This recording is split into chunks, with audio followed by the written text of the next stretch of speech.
to the flag of the United States of America and to the republic for which it stands, one nation, under God, indivisible, with liberty and justice for all. Order! Oh! Right? Hey! Howard! Mark! Out! Out! Out! Out! Out!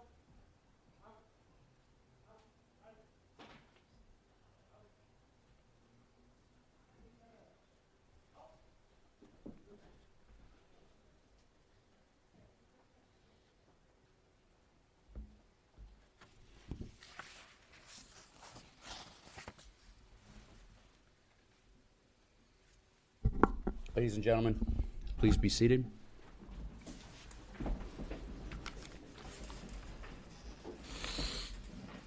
Right here.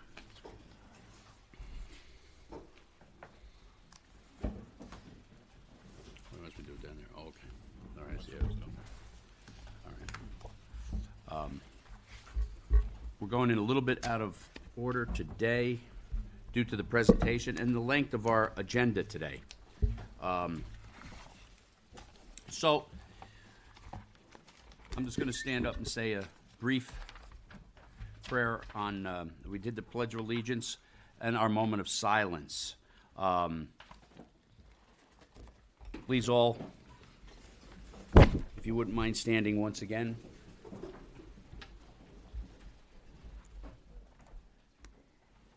Please keep in your thoughts and prayers all of our first responders, our police, our fire, our ambulance, our EMTs, and our medics that are out there serving us on a daily basis.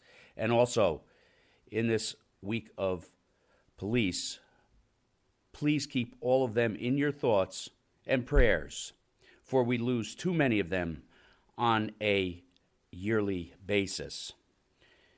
And also, we must also keep in our thoughts and prayers our military personnel that defend our freedom on a daily basis. Please keep in your prayers.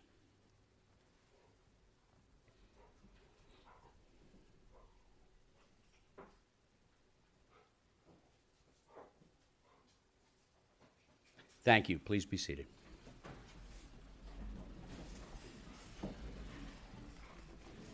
Okay, we're going to start from my right and do introductions. Good evening, Diana Quast, Town Clerk. Town Councilman Ed Lachterman. Happy belated Mother's Day. Supervisor Tom Diana. Sergio Esposito, Councilman. Luciana Howitt, Councilwoman. Mary Capoccia, Councilwoman. Okay, and we have our town attorney. Daniel Fix, Acting Town Attorney.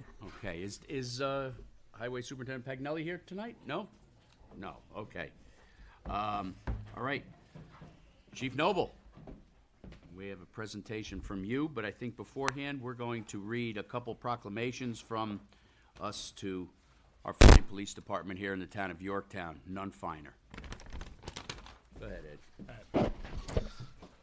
We have a proclamation for Police Week, which runs May 14th through May 20th of 2023. Whereas National Police Week was established by President John F. Kennedy in 1962, and whereas National Police Week pays special recognition to those law enforcement officers who were killed in the line of duty while protecting others, and whereas in the United States an estimated 900,000 law enforcement officers serve our communities, including here in the town of Yorktown, and whereas law enforcement officers of every rank and file have chosen a profession that puts their life on the line every day for their communities, and whereas each day 780,000 police officers across our country put a badge on and go to work knowing they may face extremely dangerous situations, and whereas law enforcement officers answer a call to public service that is demanding and often unappreciated, and whereas on average between 105 and 203 officers die in the line of duty each year, 50,000 officers are assaulted in the line of duty each year, 14,000 officers are injured in the line of duty each year, and over 300 officers commit suicide each year.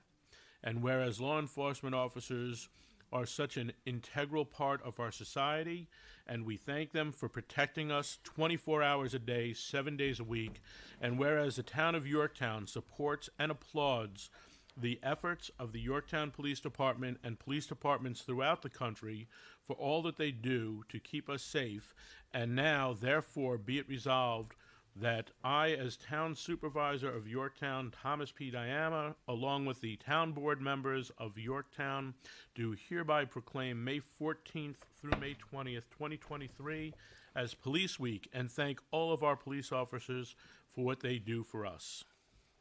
Thank you. We have a second one.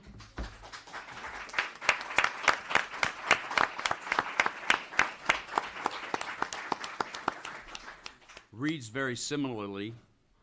Whereas National Police Week was established by President John F. Kennedy in 1962, and whereas National Police Week pays special recognition to law enforcement officers who were killed in the line of duty while protecting others, and whereas in the United States of America, an estimated 900 law enforcement officers serve our communities, including here in the town of Yorktown. Whereas law enforcement officers of every rank and file have chosen professions that puts their lives on the line every day for their communities, and whereas each day, 780,000 police officers across our country put on the badge and go to work knowing they face extreme, dangerous situations. Whereas law enforcement officers answer a call to public service that is demanding and often unappreciated, and whereas on average 105 to 203 officers die in the line of duty each year. Just a little side note on that, we had looked up the average for the year 2021, and there was probably double that were killed in that particular year. 50,000 officers are assaulted in the line of duty each year. 14,000 officers were injured in the line of duty each year, and over 300 officers commit suicide each year. That plays well for this that is Mental Health Month, and please keep all of our officers in your minds when it comes to what they have to go through on a daily basis. Whereas law enforcement officers are such an integral part of our society, and we thank them for protecting us 24 hours a day, 7 days a week. And whereas the town of Yorktown supports and applauds the efforts of the Yorktown Police Department and police departments throughout the country for all that they do to keep us safe. Now, therefore, be it resolved that I, as town supervisor, Thomas P. Diana, along with the town board members of the town of Yorktown, do hereby proclaim May 14th through May 20th, 2023 as Police Week, and thank all of our police officers for what they do for us. Thank you. Thank you all.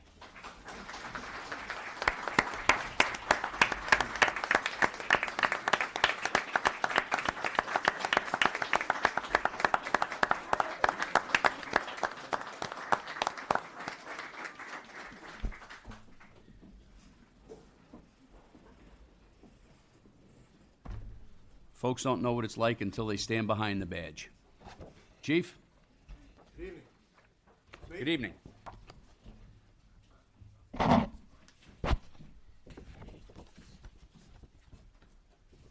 you very much. Thank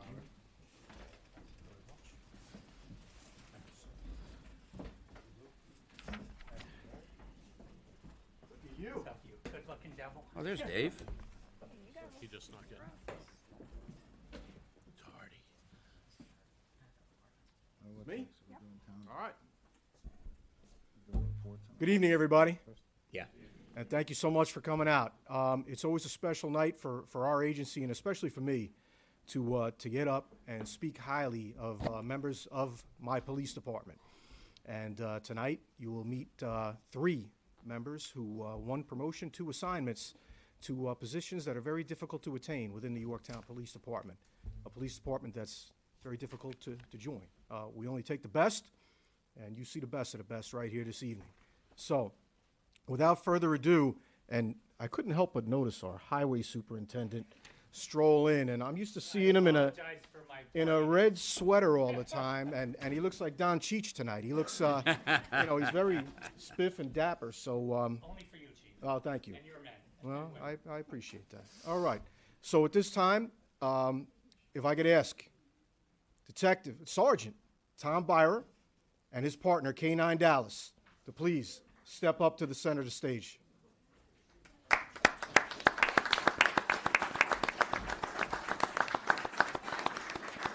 Alice.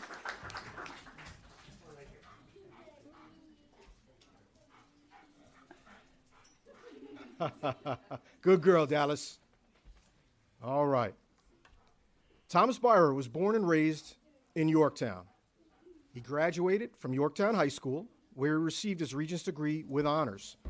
He then attended and graduated from Manhattan College, where he received his Bachelor's of Science degree in physical education.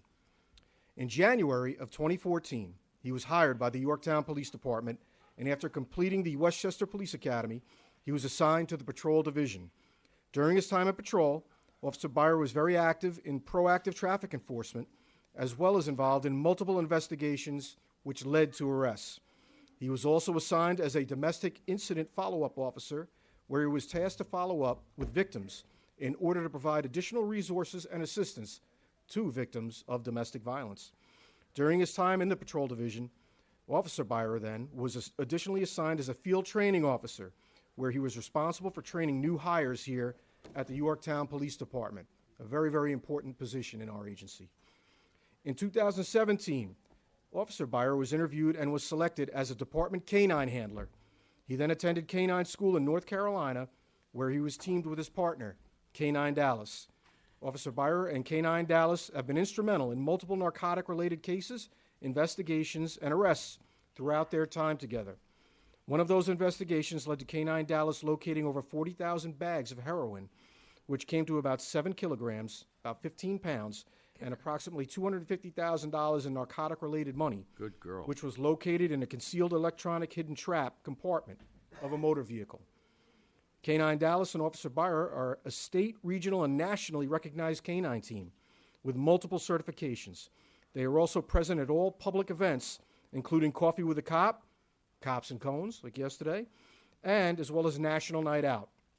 The team also visits a variety of schools and different age groups in order to give students the best understanding of what police officers and police canines do. If you saw a recent Yorktown News and Mayapack News newspaper, they went up to Mayapack schools and actually teamed up with Putnam County canines. They were so impressive, they made the front cover of the newspaper in both Yorktown and Mayapack. Both him and Officer Campion and Canine Spar are just fantastic. They're so proud of them. In September of 2021, Officer Byrer was promoted to the rank of detective. During his time in the detective division, Detective Byrer was assigned multiple cases where he was able to conduct investigations, which subsequently led to arrests in a variety of different crimes. Detective Byrer was also tasked to property and evidence management, as well as becoming a child forensic interviewer in Westchester County. During his time in the Yorktown Police Department, Detective Byrer has been an active member of the Yorktown Police Department Benevolent Association, including both being the PBA secretary as well as the vice president. Detective Byrer was also the recipient of a life-saving award in 2017, where he and retired police officer Keith Fortunato utilized an AED and CPR in order to regain the pulse of a male subject who was not breathing and was unresponsive. Detective Byrer also received 6 excellent police duty accommodations for a variety of different service calls. Detective Byrer comes from a long family line of law enforcement and is a third-generation police officer succeeded by his father as well as his grandfather. A good majority of his family are first responders in police, fire, and EMS. That's the prepared part of this statement. It is really my pleasure to promote Sergeant Byrer. He was promoted in April, and he is he attended the supervisor school in Westchester County. He has a squad of his own right now, and he supervises many of the men and women in the Yorktown Police Department. And he did it flawlessly. To be able to accomplish becoming a detective and a sergeant within the first 10 years of his career is truly remarkable. And it's not because Tommy's, he's a great cop and he does a fantastic job, but he's a better person. He didn't have this in here in his prepared statement for me, but he's part of our peer team, our peer response team, and we talk about mental health. Well, the Yorktown Police Department, before it was ever mandated, we created, a peer response group that if we were struggling and officers had a hard time with anything, they could go to one of their own, somebody they were comfortable talking with. And Sergeant Byer was selected by his peers, as was PBA President Sam Sansone, who's in the back of the room, Lieutenant Tim Kolkman, who was here, and Officer Devin Gregorio. They're part of our peer team, and that, to me, that's a badge of honor. That tells you something, that the peers are comfortable in speaking with the fellow officers and can really pour their hearts out. And I can personally say that Tommy was there for one of our officers at one of his worst times and really helped me try to help that officer as best we could. And you know what he did for our officer, he went above and beyond. And it speaks to his character that he was promoted to sergeant here at the Yorktown Police Department. So if I can get a nice round, and before I ask for that round of applause, look at that. Look at his partner. Now, she was very, very excited coming in here. You heard her. Everybody kind of heard her. And she's got allergies like the rest of us this time of year. So she was sneezing and wheezing a little bit. But you can take a look at the professionalism and the pride that Sergeant Byer has put into the work with K-9 Dallas. And they are a true partnership. And the one thing that I know, Tommy had mentioned to me was, his concern was being promoted that we take Dallas out of service, and that would never happen under my watch. She is such a big part of our team, and Supervisor Diana, you and Yorktown Against Heroin were instrumental in us bringing K-9 Dallas to the community, and she's done fantastic work with this fine, fine police officer. So can I get a nice round of applause for Sergeant Tom Byer?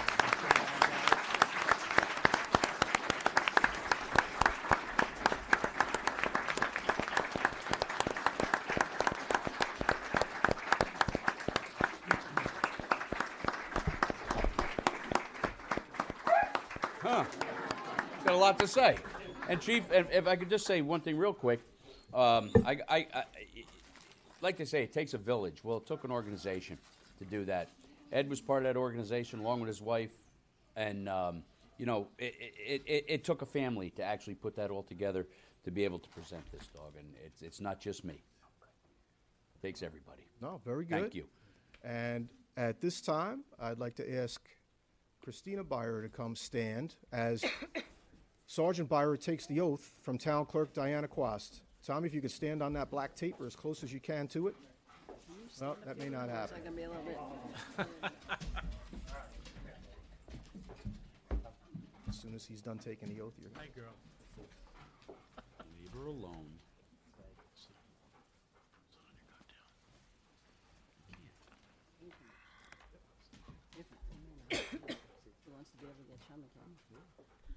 As I've mentioned on many occasions, it's always an honor and a privilege for me to swear in our police officers. And Thank you. truly for Tommy tonight, because I've known his parents and for a long time, since we were trying to get a skate park in town. So please raise your right hand and repeat after me. Not you, Dallas.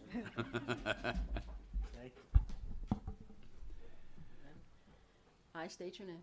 I, Thomas Byer, Do solemnly swear do solemnly swear that I will support the Constitution of the United States that I will support the Constitution of the United States and the Constitution of the State of New York, and the Constitution of the State of New York, and that I will faithfully discharge the duties of and I will faithfully discharge the duties of Sergeant in the Yorktown Police Department Sergeant in the Yorktown Police Department according to the best of my ability. according to the best of my ability, So help me God. so help me God. Congratulations.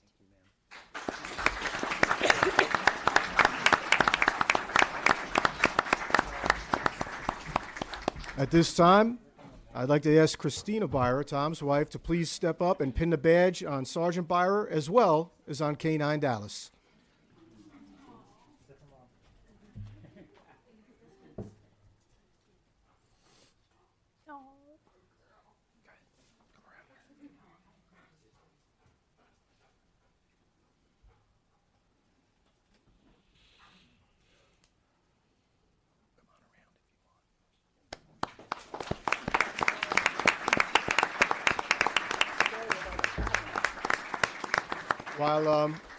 While you people on TV may not be able to hear his statements, I don't think we're going to get Dallas behind the podium.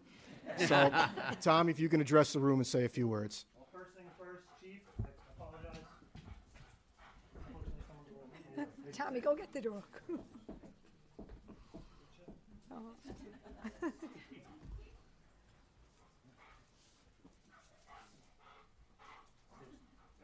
It's all the clapping. I'm going to make this as quick as I possibly can for obvious reasons. Thank you, Chief Noble, Lieutenant Graham, Lieutenant Foley, Lieutenant Kaufman, Supervisor Diana, members of the town board, my family, my parents, my aunt and uncle are here, my beautiful wife, and our little man that's coming soon. Yeah. Thank you for all your support and just everything that you guys have ever done for me.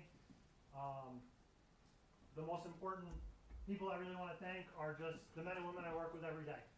Without them, none of this would be possible. I've had probably some of the best supervisors in my short time as a police officer. Both are retired, many of which are in this room. They've taught me to be a leader and not a boss. So I'm just grateful for this opportunity. And we're going to do the best we can to keep doing what we're doing and keep the community safe. Thank you.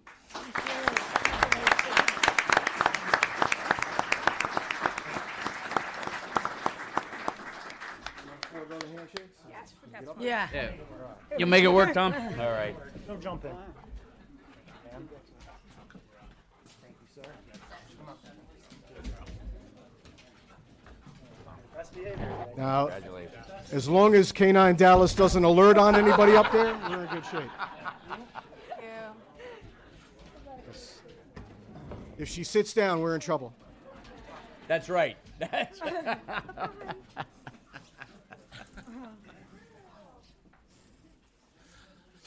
She wanted to shake hands with you, Serge. Yes, you want to shake hands. All right, at this time, I'd like to ask Detective Dan Curtis, please step up.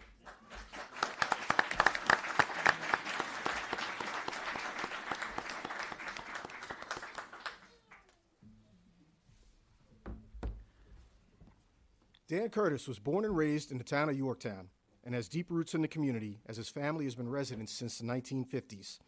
He attended Yorktown High School, where he played varsity ice hockey and graduated with an advanced Regents diploma in 2010. Officer Curtis went on to pursue a degree in criminal justice at SUNY Oneonta, where he continued to play hockey and joined the school's rugby team.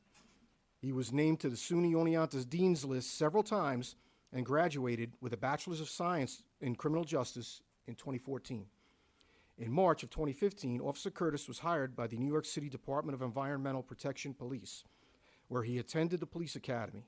Upon his graduation, Officer Curtis was awarded the Session 11 Academic Proficiency Award for his outstanding academic performance throughout the police academy. He was assigned to the New York City Department of Environmental Police Patrol Division until July of 2016, when he was hired by the City of New York Police Department, the NYPD. In December of 2016, Officer Curtis was hired by the Yorktown Police Department, where he was assigned to the Patrol Division.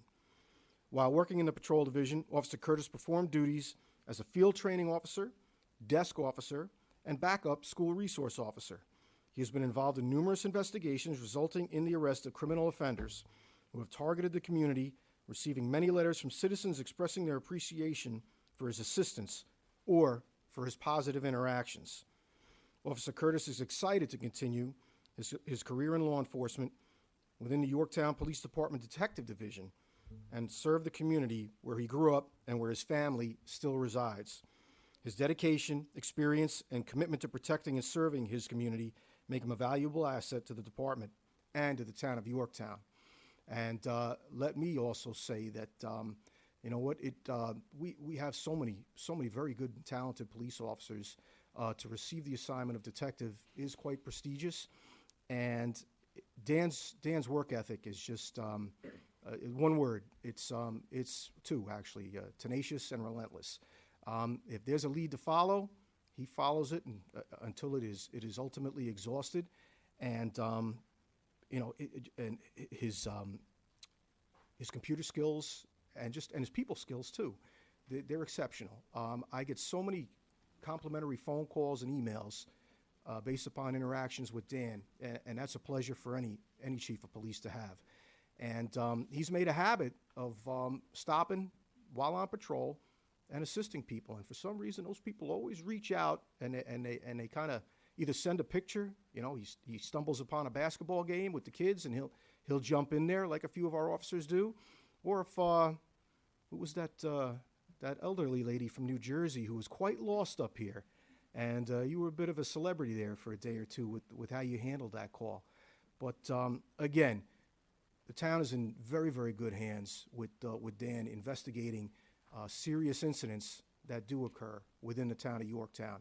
And as he said, his family is still here. He's a homegrown boy, just like Sergeant Byrer is.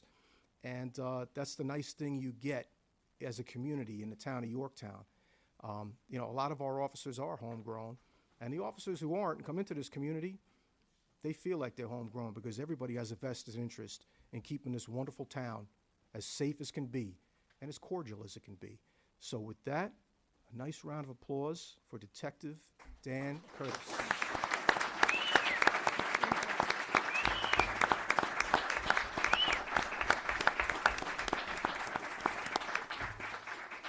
At this time, Dan, I'll ask you to step on that black piece of tape and take the oath from Town Clerk Diana Quast. Please raise your right hand and repeat after me. I state your name. I, Daniel Curtis, Do solemnly swear do solemnly swear that I will support the Constitution of the United States that I will support the Constitution of the United States and the Constitution of the State of New York, and the Constitution of the State of New York, and that I will faithfully discharge the duties of and that I will faithfully discharge the duties of detective in the Yorktown Police Department detective in the Yorktown Police Department according to the best of my ability. according to the best of my So abilities. help me God. So help me God. Congratulations. Thank you.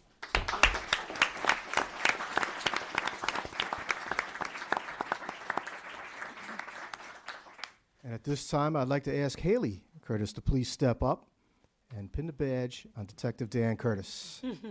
Excuse me, would his nieces like to come up too? Would you guys like to come up? Come on. You look beautiful. They were telling me all kinds of Dan Curtis stories before you got here, Dan.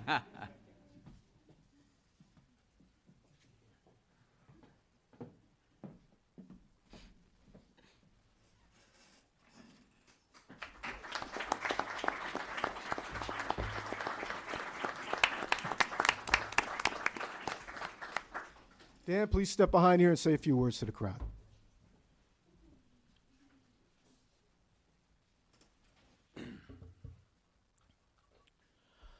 First, I would like to express my gratitude to Chief Noble and Lieutenant Graham, Lieutenant Foley, Lieutenant Kolkman, and Sergeant Rapisarda, and the Yorktown Town Board for giving me the opportunity to serve my community in this new assignment.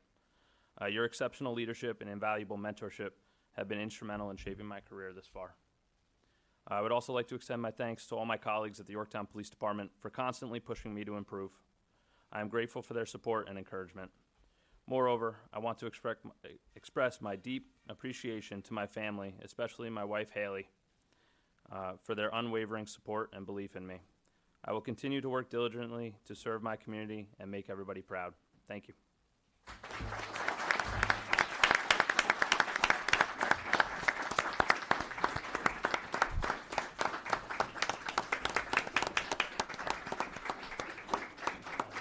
Congrats. Good luck. Congratulations.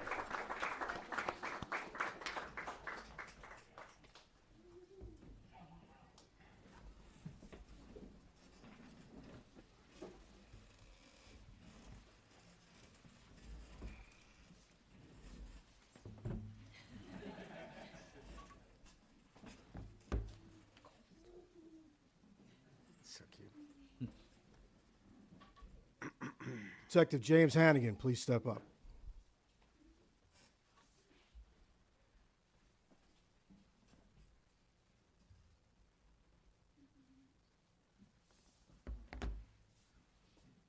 Growing up, James Hannigan attended Lakeland High School, where he played soccer and lacrosse. In 2007, he graduated and went to SUNY Albany, where he played lacrosse on their club team. After attending SUNY Albany, he joined the United States Army Reserves. In 2013, while still in the Army Reserves, he began his police career in the City of New York Police Department, NYPD. He worked in the 5-2 precinct, where he was assigned to Operation Impact, Patrol, Conditions, and then worked with the 5-2 anti-crime team. In December of 2016, he transferred to the Yorktown Police Department, and he was assigned to the 4-12 squad, then the BBAA squad. In the beginning of 2022, he was assigned to the Special Conditions Narcotics Unit, where he remains now. He is tasked with seeking out all conditions related to the fostering of crimes, including gambling, narcotics, vices, and illegal firearms. Since being assigned to this position, he has made multiple narcotics and firearm arrests. He has completed search warrants and apprehended multiple suspects wanted for crimes committed in and around the town of Yorktown. That's the prepared statement. The man you see right here, he keeps you all a lot safer at night. We all kind of smile at the police department, and I know there's the sayings that Hannigan always gets his man, and if it's out there, Hannigan will find it. Amongst other things that I cannot disclose here this evening. But I will tell you what, in a department full of great police officers, and make no mistake about it, I have great police officers. He is unique. He is a hunter. He goes out there and he will find the worst of the worst. And while we've always maintained excellent relationships with the NYPD, the FBI, their the Street Crimes Task Force, the Safe Streets Task Force, and the Westchester County Police, New York State Police, he's taken those relationships that we've had and he's improved them, which, as a chief of police, that's all you want. You want to build new relationships or improve existing relationships. And he does it with his work ethic and with his commitment and putting his nose to the street and just finding dangerous people out there. Some of the more public cases that he's worked, I can't discuss some, but that graffiti case last year where we had nothing. We had anti-Semitic and racist graffiti underneath a bridge in the middle of nowhere. No cameras, no anything. And this guy used resources and just went out there and worked it. And then we made arrests, and we made the community feel a whole heck of a lot better about solving that crime. So again, this was a Silver Shield position that received detectives' pay. But with the job that he's done in the 18 months that he's been running with this assignment, it's long overdue. And I thank the town board for their cooperation and their wisdom, because with the increase in identity theft crimes, just the fraud that's out there, not only will Jim be doing the street crime work, he's going to be taking other cases where his expertise will be put to use, cases that detectives traditionally work, and he will work those now. And if there comes a time, who knows, when a change is needed, he needs a change, he'll be ready to go into the General Investigations Bureau if he ever wants to. So again, a well-earned assignment, and Jim, congratulations, and keep up the good work. A big hand, nice hand for Detective James Hannigan.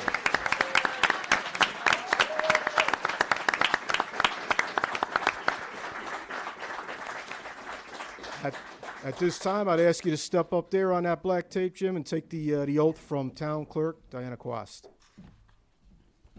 Please raise your right hand and repeat after me. I state your name. I, James Hannigan, Do solemnly swear do solemnly swear that I will support the Constitution of the United States that I will support the Constitution of the United States and the Constitution of the State of New York, and the Constitution of the State of New York, and that I will faithfully discharge the duties of and I will faithfully discharge the duties of detective in the Yorktown Police Department detective in the Yorktown Police Department according to the best of my ability. according to the best of my ability. So help me God. So help me God. Congratulations.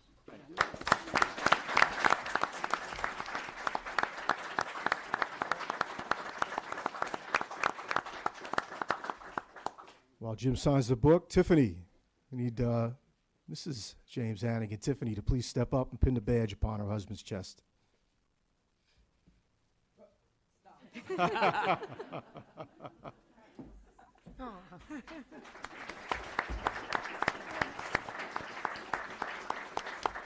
Now a few words from Detective Hannigan. All right. I practiced this last night. It should be 30 minutes tops. Thank you to the chief, to the bosses, to the town board, to my friends and family, and most importantly, my wife. She's also a police officer down in the city, and she just got transferred to the 3-4 squad, and we had a little competition, a little bet over who was going to get their detective shield first. And unfortunately, it looks like she's going to be doing landscaping duty. Thank you, guys.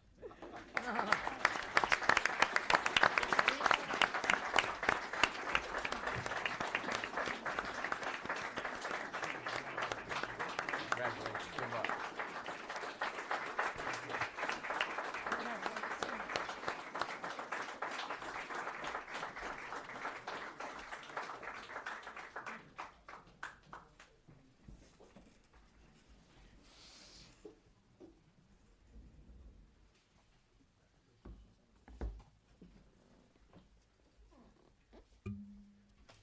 All right.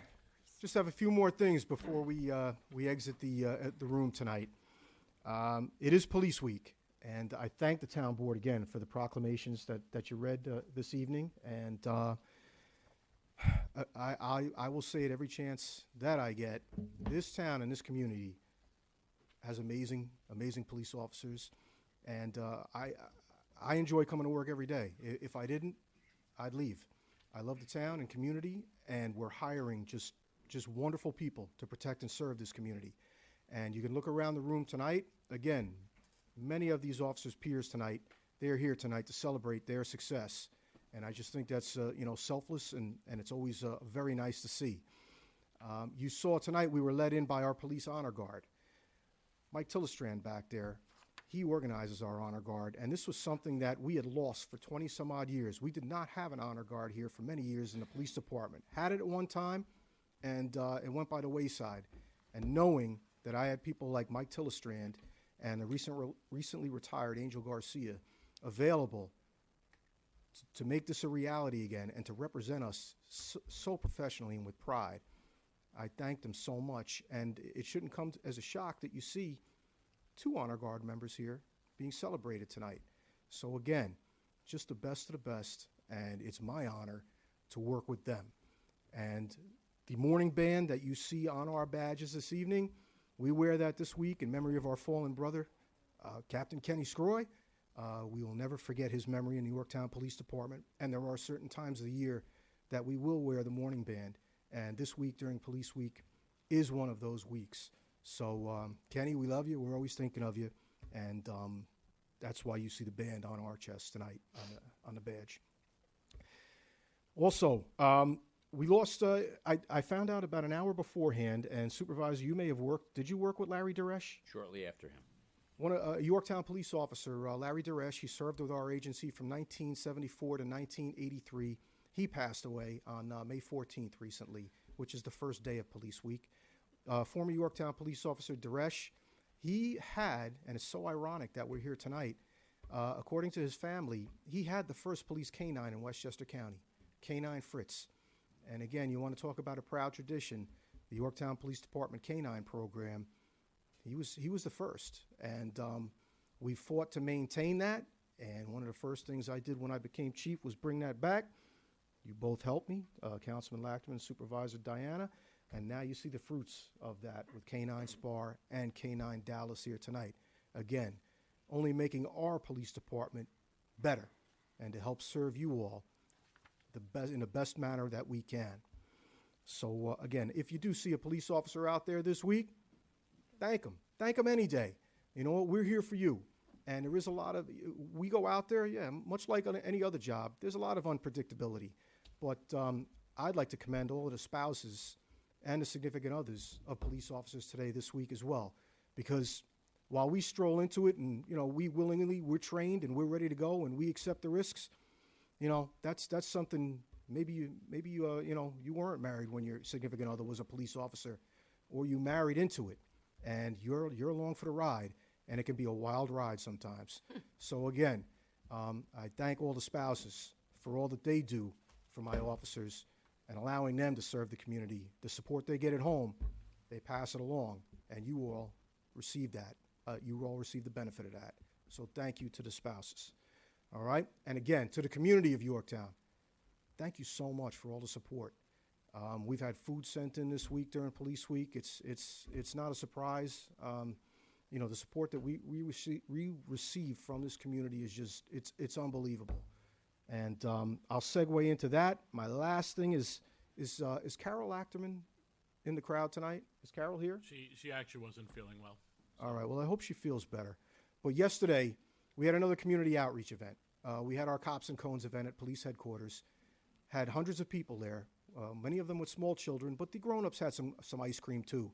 I saw plenty of cups and cones in the grown-ups' hands. But that was through the donation of services and product of Ice Cream Emergency. So I have here with me a certificate of appreciation that, Ed, I'll ask you to give to Carol. It's a certificate of appreciation awarded to Ice Cream Emergency in recognition of their generosity and support on May 15, 2023, making Yorktown Police Department's Cops and Cones event a wonderful event for our community. So I thank them very much. Can I get a round of applause for...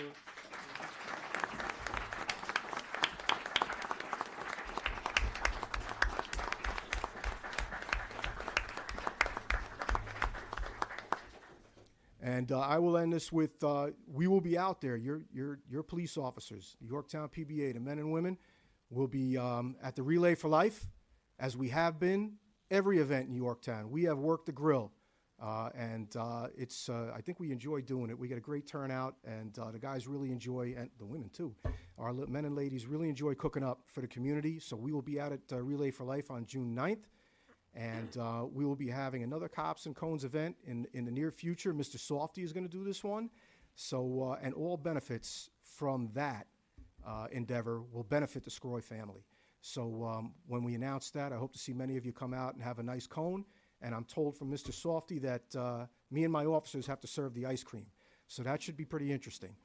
And again, our big night will be National Night Out. That's August 1st. It's going to be at the Jack DeVito Memorial Field, right in the center of town.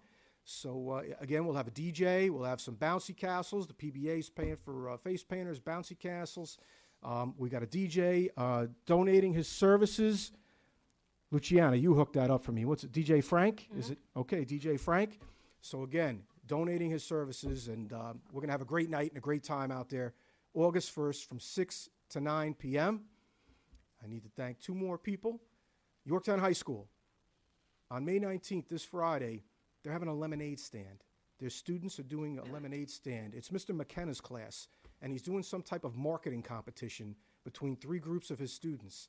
The beauty of this is all the product that they sell, and it's going to be on campus during the school day, so it's not anything that you can attend, but we'll be there, and we'll be buying lemonade because all the proceeds are going to Captain Scroy's family, which I thought was just such a wonderful thing for a high school class to do and to think of us. So if any of you parents are watching, have Mr. McKenna for a teacher, and your students are in his class, on behalf of all my men and women, thank you so much for thinking of our fallen brother and doing this for him. Lastly, there's a woman in the back of the room. She's not a police officer, but she's helped us so much. Margaret Gasperning is back there. Mm-hmm. She's our Human Resources Director, and I don't know if you're going to announce this tonight, but I'm not going to be able to get up here before June 8th. And Margaret, I need to thank you. I know you're going to be retiring soon. What you have done for our police department, whenever and listen, if you have ever dealt with county human resources, my God, I've almost left this job a couple of times. That's, the policing's easy, but sometimes the finagling is hard. and Margaret has always just been so easy to deal with, a class act, just a sweetheart of a person. All of us are going to miss you so much, and we thank you, and we hope you have a happy, healthy, and wonderful long retirement. Thank you for all you have done for the men and women of my police department, Margaret. Thanks a lot.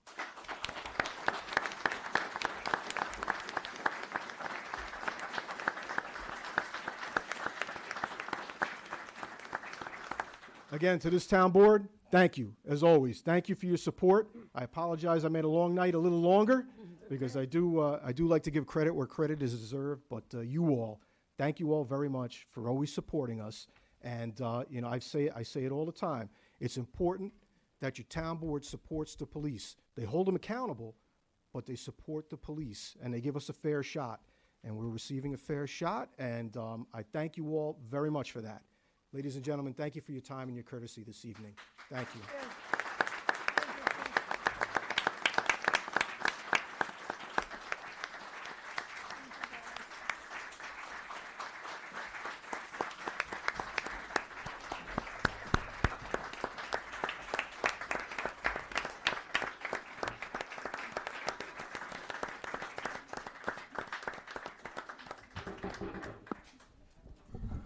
We'll wait just a couple minutes for those folks who want to leave that may, if they'd like to stay. We might need the police, I don't know.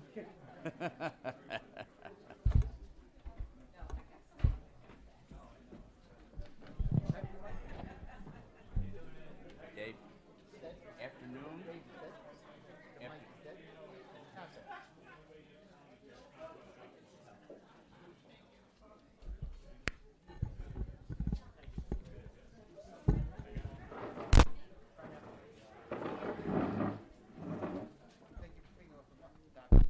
Yes, thanks. Am I gonna sing?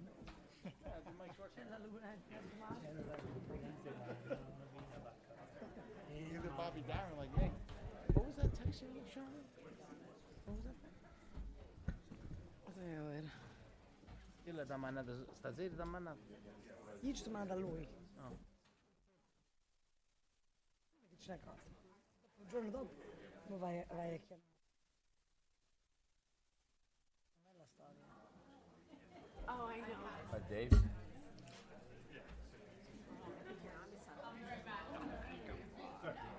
Afternoon or morning for? I would say like 4 a.m. 4 p.m. rather. 4 a.m. is even better. 4 a.m. works for everybody. You can do the vampire thing. 4 p.m.? 4 p.m. Does that work for you guys? 4 p.m. on Thursday for me, Mount Purple. Okay. Ed, Ed, What day? Do we have the buckets? Friday. Thursday? See, they're collective. Friday, we're putting out the cones. You could have tried to sneak in the back door, but Carol might have thrown you out. Thursday, we're closing the road to Straight. Go to that? I usually do. You don't have to. No, I didn't know. Oh, okay. I'll go. Thursday, 4 p.m.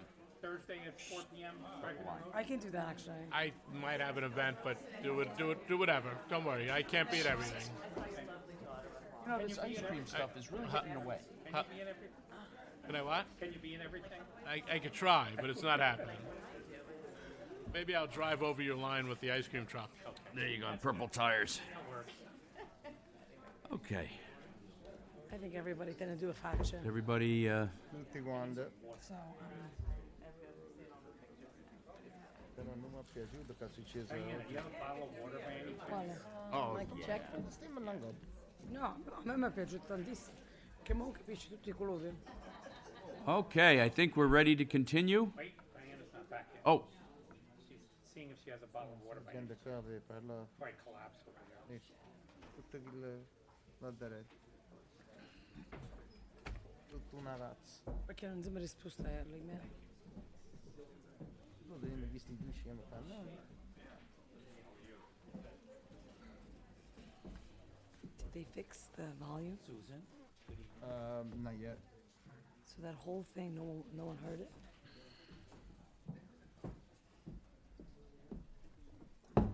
Should we ask Tom?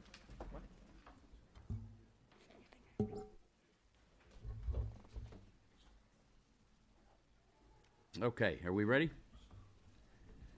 What do you need? Nothing, we're good. No, I want to make sure that, there were people saying that they couldn't hear. On the cable, on the computer. Yeah. We know. Okay. He knows already. Tom's working on it. Yeah, he's working on it. I don't know if we need to do something. All right, let's rock and roll. All right, reports from the supervisor. Okay, happy belated Mother's Day once again, and a big thank you to the Garden Club for their Mother's Day plant sale. I got a few of my plants there, and a couple other people did, and they're wonderful. They're planted in their bucket already. Pat, are they planted in the bucket? Done. Good. So you're in good shape. Once again, it's Police Week, so if you see a cop out there, just tell him thank you. Maybe buy him a cup of coffee. He'd really appreciate it, or she would really appreciate it. Yesterday, and I'm going to let Dave talk about this in a little bit, we dedicated Front Street to Jake Akara, the young highway worker that unfortunately lost his life due to a tragic accident out on the roadway where he was working. Let's give him a break, folks, when you see them out there. Tonight, there'll be workers out on Hanover. They're going to be replacing a valve due to the pipe relining so that they can shut certain things off and it doesn't affect as much people. And that's why they're working at night, so it doesn't affect as many people. And it's at the low end of water consumption for the evening. So they'll work through the night to get this valve in, and everybody should have their water back on tomorrow morning. We had a great Friday night at the Law Enforcement Appreciation Night at the Elks this past Friday. Jason Zeif, our code enforcement officer, and the Elks Club put that on, and they do a heck of a job every year. We had the Emerald Society come in with the pipes and drums. It was really a good time. There is a Blue Mass sponsored by the Knights of Columbus. That will be on Saturday, May 20th at 12 noon. Tom, I don't know if you can zoom in on this. Uh-huh.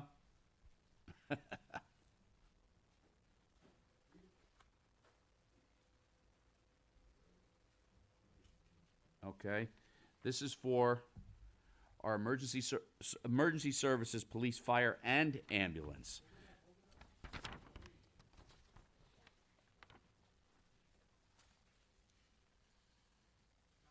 Okay. That will be from 12 noon at St. Pat's Church, at St. Pat's Church at 137 Mosman Road. I'm also proud to announce that the Yorktown School District has entered into a contract with the YMCA, and it will be offering an expanded universal pre-K for our families here in the town of Yorktown. The universal pre-K will be held at the French Hill School on Baldwin Road from 9 a.m. to 2 p.m.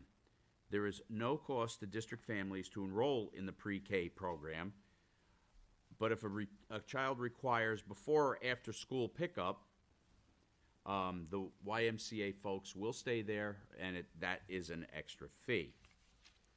Educators across the country recognize that pre-kindergarten helps kids develop their social and learning skills, so I'm pleased that this is an important service that is now available to the families that want it. Registration ends. Submissions must be done before May 25th. Okay, so get on the school website and do your submission through the website for the Universal Pre-K. We also, this past Friday, we had a garbage truck fire, and I have our R&R director here. He's going to give us a little presentation on why that garbage truck fire occurred. There was disposal of things that should not have been put in the garbage truck, and it ignited in the garbage truck. This was one of our own town trucks, a $350,000 town truck that could have been destroyed due to careless people that were putting stuff in the garbage that shouldn't have been there. We also had a gas main break right over here on Keir Street on Friday. Friday was a busy day. That was due to a contractor that didn't call 811, which is call before you dig. It's very simple. It's free. You got to dig someplace. You got to put a mailbox in. You got to dig a hole or trench for a pipe.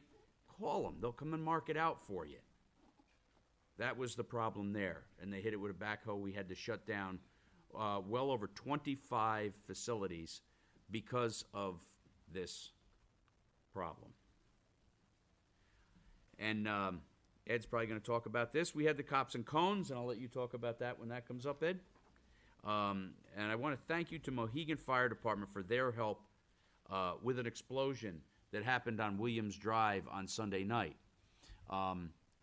Family had gone away for vacation. They came home. They entered through their front door. Everything was fine. Mom and Dad went out. Mom went out with 2 kids to get the family dog who had been staying somewhere else. Dad was transferring the clothes from the washer to the dryer.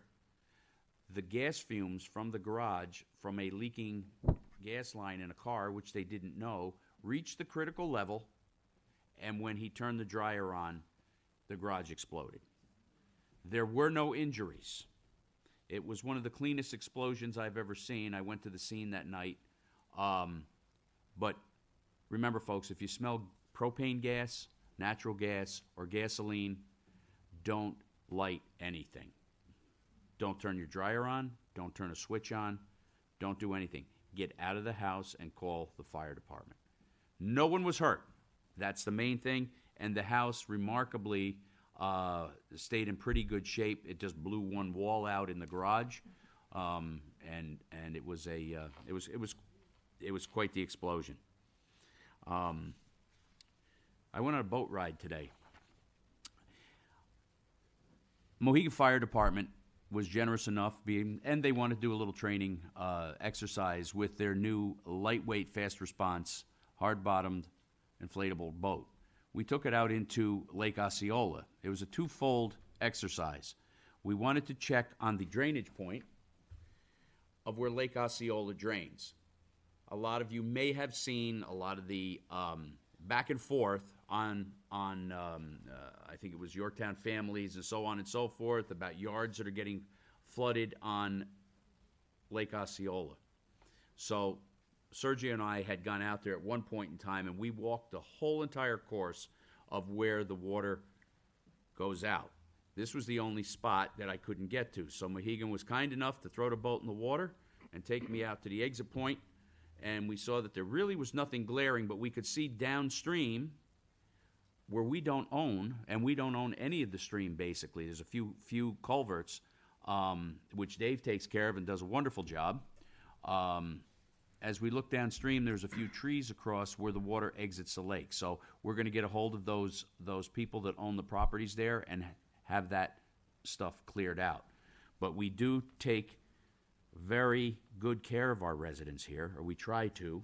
And the notion that we don't go out and actually put our boots on and go to work and walk in these streams and walk in the woods to see what the problem is that just a notion? Let's see. This Thursday, is going to be Paint the Town Purple, and we're going to do it about 4 o'clock, right, Dave? Yes, sir. Be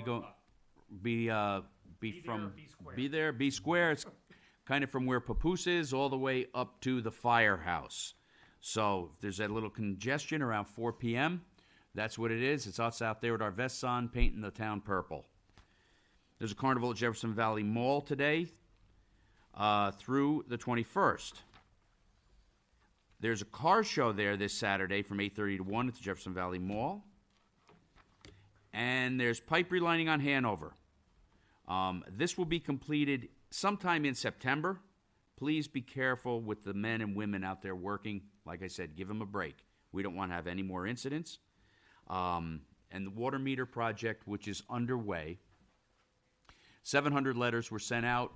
Approximately 350 people so far have responded. 350 meters have been installed, and almost all of the 750 people who have received letters have called in and made an appointment to get their meter repaired or replaced. And last but not least, don't miss it. It's free for the family. It's a friendly event. It's Follow the French at Rochambeau Park / Yorktown Grange Fair. and that'll be May 20th from 10 to 4. And actually, Lynn Briggs is here. I think I saw her in the back. She's going to give us a little presentation later on about what's going on here and the events that are going to happen there. And that's all I have. Ed? Okay. I'll try to be quick. I will, I just want to, for Cops and Cones, shout out to Paul Martin, who's with our Historical Society also. Paul wanted to give back to the community and help, and he came and helped volunteer and take care of the, helping with the ice cream. Over 350 people were served, and we did have a strict age restriction of anyone under the age of 90 was able to get ice cream. So, just a few things on the committees that I sit on. The Veterans Advisory Committee meets tomorrow, the third Wednesday of the month, 7 p.m. at the Albert A. Capellini Community and Cultural Center in room 104.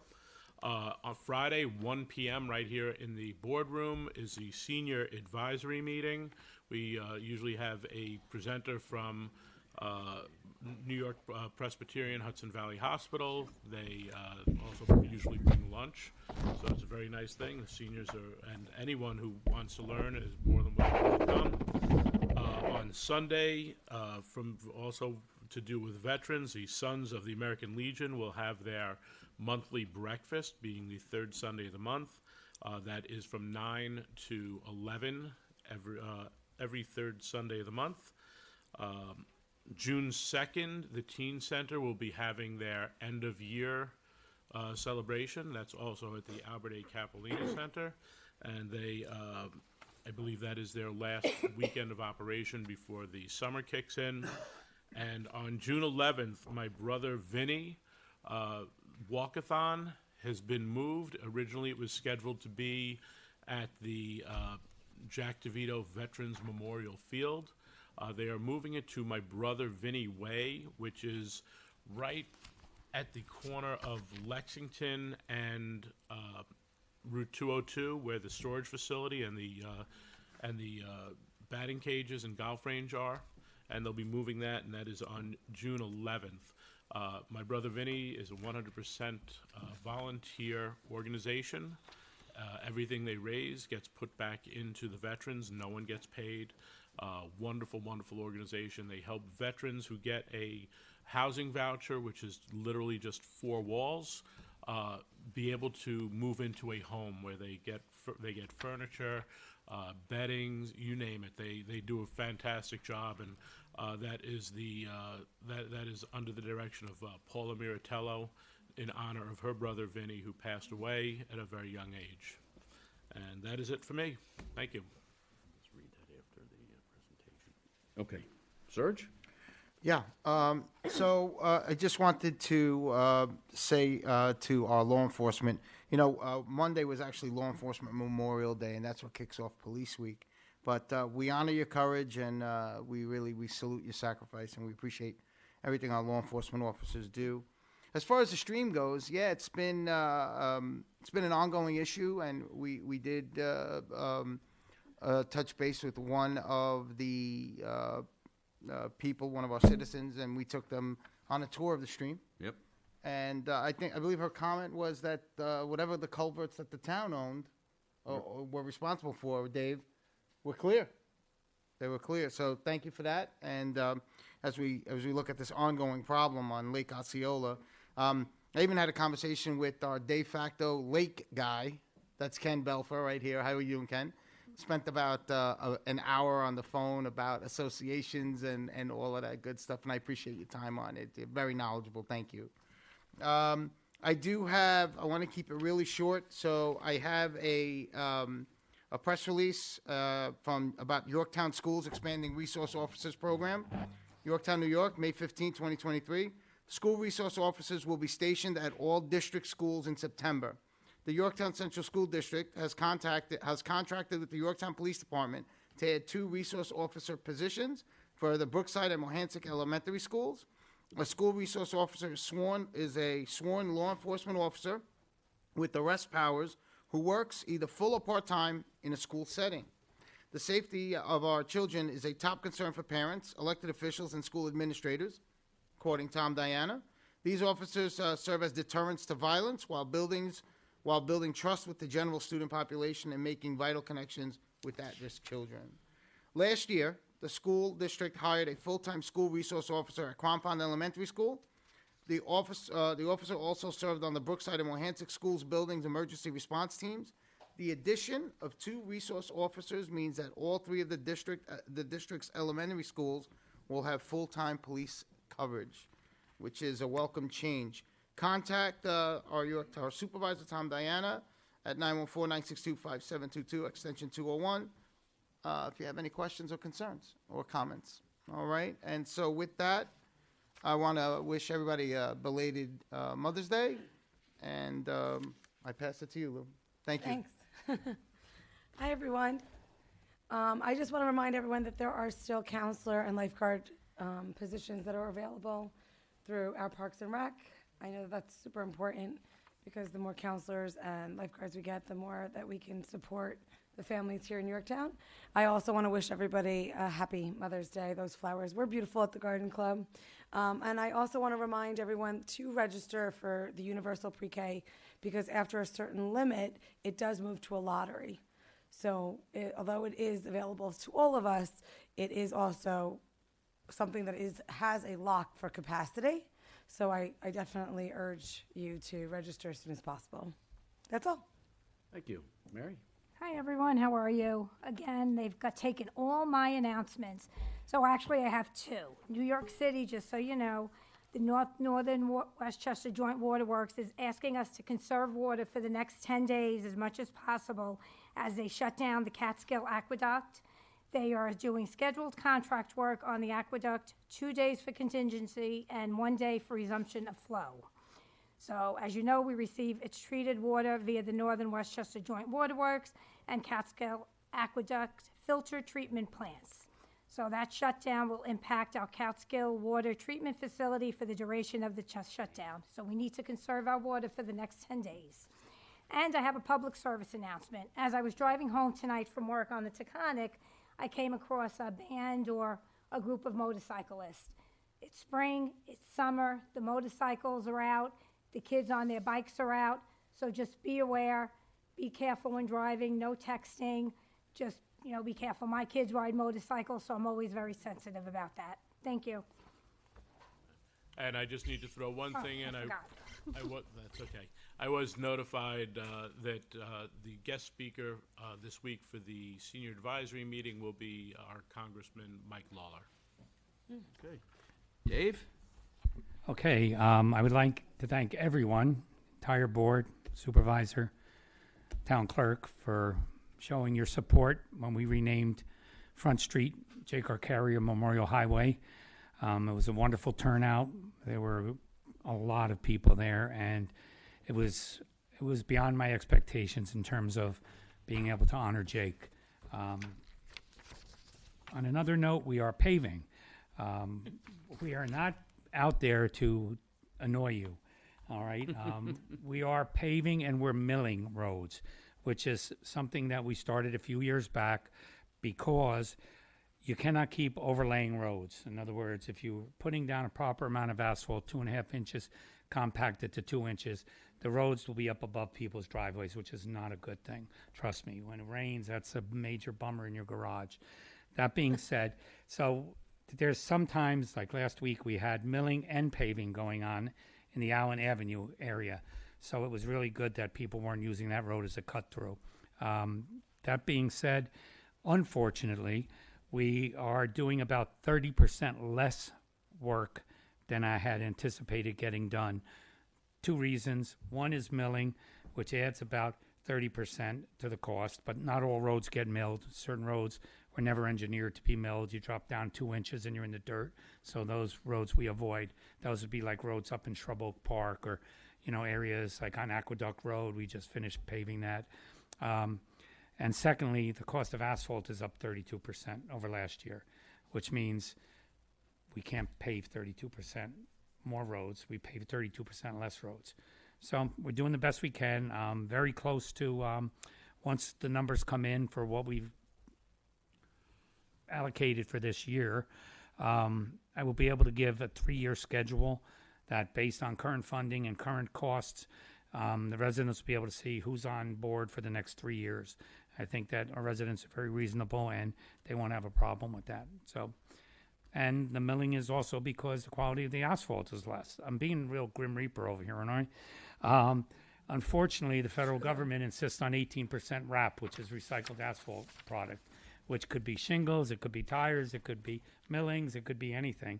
And they put that into the new asphalt, and it's not as good a product. So if you don't mill the roads and do it right, your longevity will be somewhere around 7-8 years instead of 12 to 14 years. So, And if it's really hot and your kid leaves his bike down, yes, there could be a hole in not your- good. Yeah, Yes, like, yes, not good at all. So, and the curbs, we're doing a lot of country curbs, and this is really important. When we roll out a road, big roller goes over it, small roller, finish roller goes over it. By the time that's done, 5 minutes later, that road's ready for any kind of traffic. When you do the country curbs, the curbs are beveled, and the plows ride up on them rather than break them. But the problem becomes, and it makes the neighborhood look beautiful because it's all done, symmetrically. The problem is, we had it happen over on York Hill already, that a person was making a construction product delivery and drove on a brand new curb and just flattened it right out because it takes days for those curbs to set. So if you could avoid the curbs, if the mailmen could avoid the curbs, not that we're calling you out, but that would be really good. So that's it for me. Thanks. Sorry it took so long. No, that was great, Dave. Thank you so much for the update. What about drainage? Any place people should avoid due to drainage work that's going to be? We are doing drainage work out on Robin right now. This week we'll be out there. We're doing all the way up to Suncrest from Wildwood. So we're replacing a lot of drainage. I mean, unfortunately, all the drainage in town is corrugated steel, and a lot of it is even coated. So it's got a life expectancy of somewhere to 30 to 35 years, and it's all 60, 70 years old. We're pulling it out of the ground. It looks like Swiss cheese. Yeah. It's unbelievable. So, but, we're keeping up with it so far. Great. We got a couple questions on the light at Hanover and Mosman. Do you have an update on that by chance? Or Yeah, no? we're never going to fix that. I think it's good. I think because it always goes out. Obviously. The problem with that is we did a few years back, we did a whole new lighting system, all right? All new signal lights, but we never replaced the control box, which is if you're coming north on Hanover, you look right in the corner of Hanover and Mosman is this big silver box. And if you were to open this box, it's almost comical because normally I could go out and reset it myself, and it's not a big deal. I open up, there's this little fan like this big, and it's laying in there, all decrepit and stuff. I'm like, what is this? So I get Nikon down, who's our contractor, and they come down and look at it and says it needs a whole new box. Yeah. So then there were three choices. There was the $48,000 box, which had, if I'm not incorrect, 12 phases, which could do 12 different things, which was ridiculous. Because I said, well, how many things are we doing? And they said, well, we're doing 2 things. There we go. And I said, okay, so we clearly don't need that. And then the other one was 36,000. And I'm like, well, how many can that do? Well, 8. I said, I don't need 8 things because I'm only doing 2 things. So then the most inexpensive option was $23,000, and that does 4 things. So we have some backup in case we ever want to put cross signals. 2 spares. And 2 spares. So yeah, the hope is that it was on back order like everything, and we get the same story everybody gets. Oh, it's supply chain issues, and that's why the prices are going up. It's supply chain issues. It's all smoke and mirrors, So we're hoping that within the next week, but I've been saying this for weeks, so I almost feel stupid saying it, but within the next week to 2 weeks, it should be in, theoretically, Thank you. Thank you, Dave. You're welcome. Just a little recap.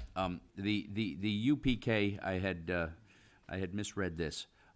It's going to be for 188 children that can be registered in the program. The district has said that they feel that this will be sufficient. You must live in the Yorktown School District. Submissions after May 25th will be accepted only if there is space in the program and will be offered in order in which they are received until the maximum enrollment number is reached. So I'd get to the website and see what you can do if you need that particular service. Okay. This month also is National Lupus Awareness Month, and Brittany and Cheryl Sanchez, I believe you have a little presentation for us with regard to this.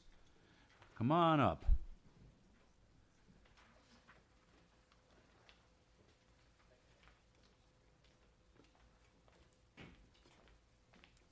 Good evening, ladies. Hi, good evening. My name is Cheryl Sanchez. My daughter Brittany and I have been residents of Yorktown for almost 20 years. I can't believe it. I would like to thank the town board for recognizing Lupus Awareness Month this month and having us here tonight. And a special thanks to Diana for supporting our fundraising events and bringing this to the town board for tonight's agenda. Brittany was diagnosed with lupus in 2020, right at the start of the pandemic when we were dealing with all of that other stuff. And the diagnosis came after at least a year of doctor's appointments and tests. Brittany has a bachelor's degree in biology. I have both a bachelor's and a master's degree, and I've worked in the healthcare industry for over 30 years. Despite both of our combined education and experience, navigating the healthcare system and the journey through diagnosis, treatment options, resources, and support has been incredibly challenging. When we searched for resources and support in our area, Westchester County, we were unable to find anything specific to lupus, so we decided to recognize Lupus Awareness Month starting right here in Yorktown. Lupus affects those who have it, along with their family, friends, and caregivers, and it also ultimately affects the entire community because of the socioeconomic impact of this disease. Brittany?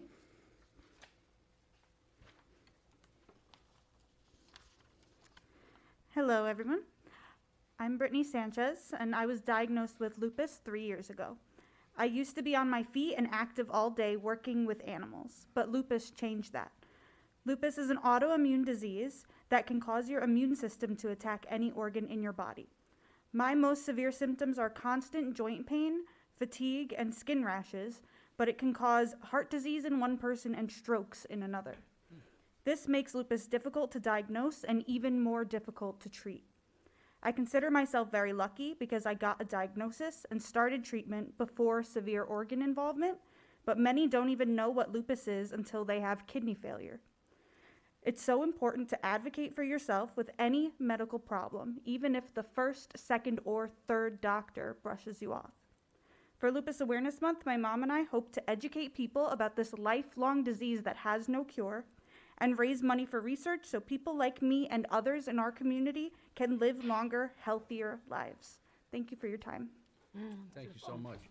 Now, is this something that can be treated with drugs, or is it something that you must go, in the hospital and get IV, or can you explain what has to happen? Yeah, so actually only up until about 2 years ago, there were no FDA-approved medications for lupus. Right now, there's only, I think, 2, and we have a few different clinical trials. I'm taking one of them, which I go to an infusion center, and I get an IV every month, and then it's given to me. But a lot of other people wind up taking things like chemotherapy to suppress their immune system, which has a lot of negative effects. Yeah. So it's really important to try and get more lupus-specific treatments so that people can live a little bit healthier lives, and then also a lot of those just don't work. So there's a lot of different things that people are using kind of secondhand, but we would love to get more research on this so we can have more focused treatments. But there are tests for this, right? So if someone feels that, geez, I got joint pain, or I'm constantly fatigued, or whatever, is this something that will show up, I don't know, maybe on a blood test or something of that nature? Yeah, so they just updated the requirements for diagnosis, and it's like a list of maybe 12 different things, and you have to have 7 of the things, because for some people, it's not one test that says you have lupus or you don't. Some people have this marker and this marker, but not this one and this one. So some people get diagnosed based on their symptoms and 1 or 2 blood tests. I luckily had all the blood tests because I got tested right when my symptoms flared up. That's another thing. If you maybe take steroids or something because you're not feeling well, your blood tests might not show the right markers. So some people just don't get a diagnosis or have to wait really long until they have more symptoms. I can't believe that there's only 2 approved drugs for lupus. Yeah, 2? Yeah, so we have some clinical trials. I'm actually in one right now. That's run by the Lupus Research Alliance. And so this one program donates 100% of the money towards research, and their board of directors covers all other costs so that all the money goes straight to research. But a lot of big companies don't want to fund lupus because it's so difficult and diverse. I'm honestly just shocked that there's only, and it's only recent. I mean, lupus has been around for, a very long time. I mean, I'm just absolutely shocked, and it's horrible. Yeah, and they've told me that if I was diagnosed maybe 10 years ago instead of 3, then they would have just told me, you can't have kids, you can't do this, you can't do that, and oh well. But we're starting to make certain breakthroughs with that. So I just want to continue that and help as many people as I can. Well, good for you. You're unbelievable. Yeah. Thank Thank you you. guys so much, Brittany and Cheryl. And we have a proclamation to Yes. be, that we'd like to read to you and give to you. Whereas National Lupus Awareness Month, recognized every May, is an opportunity for lupus community to join together across the country to raise funds and awareness of the physical, emotional, and economic impact of lupus. And whereas an estimated 1.5 million Americans suffer from lupus, the chronic inflammatory autoimmune disease that can affect various parts of the body, especially the skin, joints, blood, and kidneys. And whereas the inflammatory disease is caused when the immune system attacks its own tissues and affects the overall well-being of the person in many ways. And whereas purple-colored clothes and accessories are among the most common items used to display, you both look beautiful, display support and increase awareness of lupus, and whereas increased resources for education and continuous research are imperative in order to conquer this disease. And whereas lupus is more common among African American, Hispanic, Asian, and Native American women, and whereas working together, our objective must be to uncover the cause and find a cure for the devastating disease. And whereas citizens may observe this month by educating themselves and others on lupus symptoms, the impact of lupus, and to support lupus through the attending programs, doing research, and supporting lupus patients throughout our community. Now therefore be it resolved that the Town Board of the Town of Yorktown hereby proclaims May 2023 as National Lupus Awareness Month in the Town of Yorktown. Great. Thank you so much, Thank you so Luciana. much. Thank you. And we And- just want to extend it out there to the members of our community who may be watching or anybody here. If anybody has any questions or anything like that, we are here for the members of our community to help get them through any questions about diagnosis, treatment, or support. Is there a phone number or anything that they could reach you at that maybe we could put on our website or something like that? If maybe you could. Absolutely. It's 347-470-4869. Okay, all right. Thank you so much. Thank you so much. And they would be calling you folks directly, is that? Okay, It's us. all right. Right here in Yorktown. Yep. Right here in Yorktown. Good Thank luck, you. Good luck with the clinical Good luck. trials. Thank you Good so luck. much.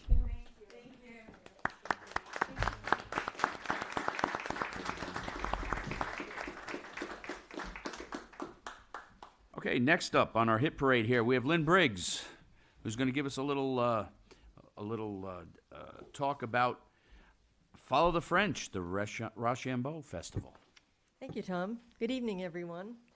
As Tom said earlier in the meeting, we have some free family fun scheduled for all of you on Saturday from 10 to 4 p.m. at Roche. Somebody say something? What? Thought I heard I heard something. background I noise. heard something too. Yeah. Okay. Sorry for the interruption. Sorry. All right, no problem. Anyway, it's at Rochambeau Park, which is also the Yorktown Fairgrounds, and that's 99 Mosman Road, for those who don't know. And what this event is all about is you can actually transport yourself back to the Revolutionary War and learn about all the events that shaped our nation's history right here in Westchester County. And it opens at 10, closes at 4. We have a kickoff ceremony between 12 and 1, and we're very excited to have a very prominent guest join us at 12 noon on Saturday, and his name is Brigadier General Vincent Kaispotter. He is the head of the French Defense Mission in New York, part of the United Nations, and he will lead us in a whole explanation and discussion about the Franco-American Alliance and what it meant to bring French troops through Yorktown all the way down to Yorktown, Virginia. So please come and listen to him. We also have a number of other dignitaries coming. We have the head of the Washington Rochambeau Revolutionary Route Trail, who is the national preeminent scholar. He knows more about the trail than anybody there is, and it's from Newport, Rhode Island, all the way down to Yorktown, Virginia. He will be doing little baby lectures and doing Q&A sessions with folks. So anyone wants to ask questions about what a French encampment looked like, he'll explain that.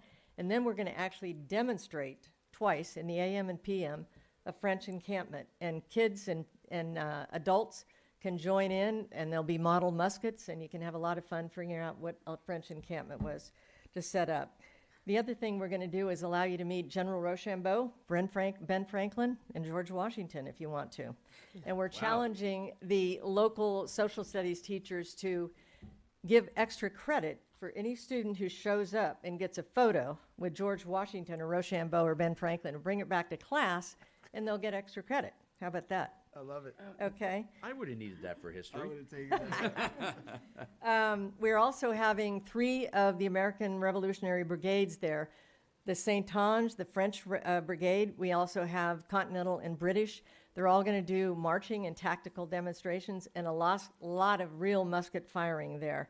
And we want to thank Chief Noble for allowing us to fire musket powder over at the park.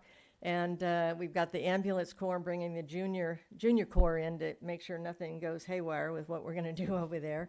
And so we also have about 11 exhibitors that are going to be there in pop-up tents. Everybody's going to be talking about Rochambeau, bringing little anecdotes and little stories about what it was like for 5,000 French troops to be here.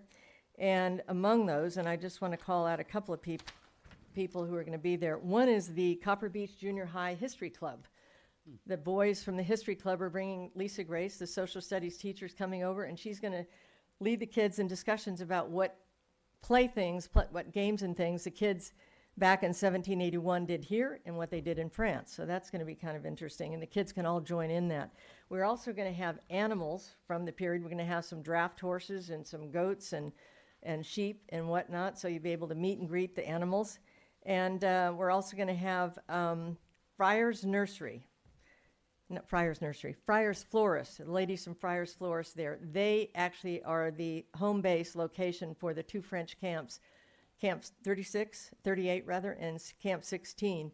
And they're going to be representing Friars, hence Tavern, if you will, and Friars Florist. The ladies from the nursery will be there. So it's going to be a lot of fun. They're going to be food, beverages. Come join us and meet all the dignitaries and have a lot of fun. It's free, 10 to 4 on Saturday. So thank you for letting me share more about it, Weather Tom. is going to cooperate for you. Yeah, I think I it hope is. so. I've been watching it closely. It looks like 40% chance of rain. I don't know what it is No. now. Does it say that? Yeah. Nah, we'll be It's not good. going to rain. Okay, thank you. They're always Sergio. wrong. So you're lucky they didn't say sun, because then it would probably rain. It never If they're rains saying on rain, it's- Rochambeau. There you go. There you go. Okay. You Any got- questions, comments? So the actual kickoff would be at 10 a.m. The doors open at 10. We do a couple of events in the morning, and then we do a formal kickoff 12 to noon with all the dignitaries coming, and including yourself, of course. Mm-hmm. And yes, so that's 12 to 1, and then we repeat some of the events in the afternoon. All right. Great. It should be fun, Mary. We, Okay, You got a proclamation. little proclamation here that you can give to George Washington or Benjamin Franklin or Mr. Mr. Rochambeau himself, if you like. Okay, whereas in the year 1781, the 6th year of our American Revolution, to establish the independent United States of America, a fierce 5,000-plus man French army led by General Jean-Baptiste Donatin de Lemure, Comte de Rochambeau, set forth from Newport, Rhode Island on a 675-mile journey to Yorktown, Virginia. And whereas on the night of August 21st, 1781, 242 years ago, General Rochambeau and his soldiers rested and recuperated overnight in and around Hunt's Tavern, the 16th camp that French forces occupied on their route to Yorktown, Virginia, now the corner of US 202 and Halleck's Mill Road. The army was welcoming guest of all the welcome guest of all the patriotic citizens of an area then known as Crompont and what has become the hamlet of Yorktown Heights, New York, before receiving orders the next morning to cross the mighty Hudson River. And whereas on August 22nd, the French army broke camp and marched 13 miles to the crossing at King's Ferry, the narrowest point this far north on the Hudson. American soldiers had begun crossing earlier, and by August 25th, 1781, the combined American and French armies had all boarded makeshift rafts and flatboats to cross the Hudson, moving thousands of troops, cannons, oxen, and equipment over the river to the western shore. And whereas the armies marched south and traveled through Pennsylvania, Delaware, Maryland, and on to Yorktown, Virginia, covering over 500 miles. In September 1781, French Admiral de Grassy's navy defeated the British Navy in the Battle of the Capes, blocking rescue of the British from the Yorktown Peninsula.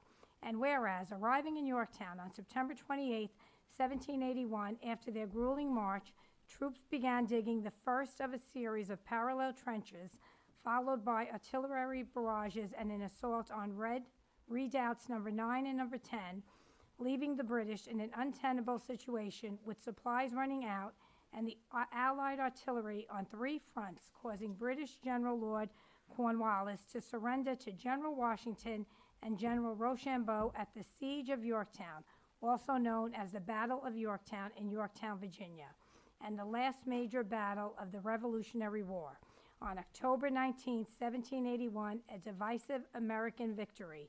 And whereas, on March 7, 1788, the area known as Hanover, New York, was changed to Yorktown, New York, and later to Yorktown, New York, in honor of the divisive victory of the Allied over the British, and forever linking Yorktown, New York, to Yorktown, Virginia, location of the 1781 victory, and this shared historic moment in our nation's history, dated the 16th day of May, 2023.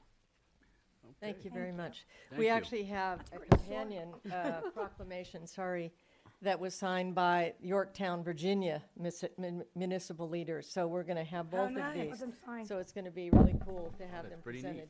I thought it was going to be signed by George Washington. or Yeah, Not something. George. George or Ben. He's around, I heard. Anyway, I want to thank Yorktown Grange, Mark Franks. Come on up, Mark. Yeah, and Josh Davies and Nicole Furbin and Anne Marie Sasa. There's a whole bunch of folks who've been really helping with all of this. How you So doing? thank you Hey, very Mark. much, Mark. Thank you. Hi, Mark. So- How are Just you? wanted to thank the town. I'm the Grange Master President, and the town has always been very, very supportive of what we do with the Grange, and we really do appreciate it. We can't hold our events without your support. This is a new one, and it's really exciting because it's historical. There's a lot more going on. It's part of the town's culture and part of the town's history. So I think we all need to celebrate it. Yep. Take a good look at it and enjoy.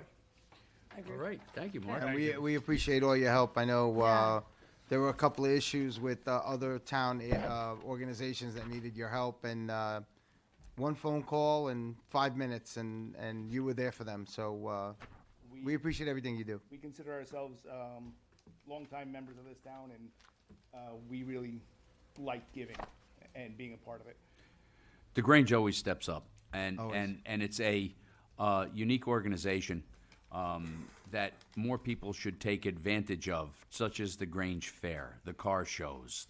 I know we had a couple Boy Scout presentations there, Eagle Scout presentations, and so forth. Maple breakfast. We had the Maple Breakfast and the Maple Weekend, and it's really just another jewel in our town, and thank you for everything you guys do there. Yes. If anybody watches the History Channel's Forged in Fire, watch future episodes. We're having 4 episodes filmed on our grounds Is that right? next month. Oh, that's great. That's really neat. So it's pretty cool. All right, thanks, guys. I will try Appreciate to it. see Thank you you, Lynn. Saturday morning. All right. Our poet, I'm sorry, we have another presentation by Phil Marino from Refuse and Recycling.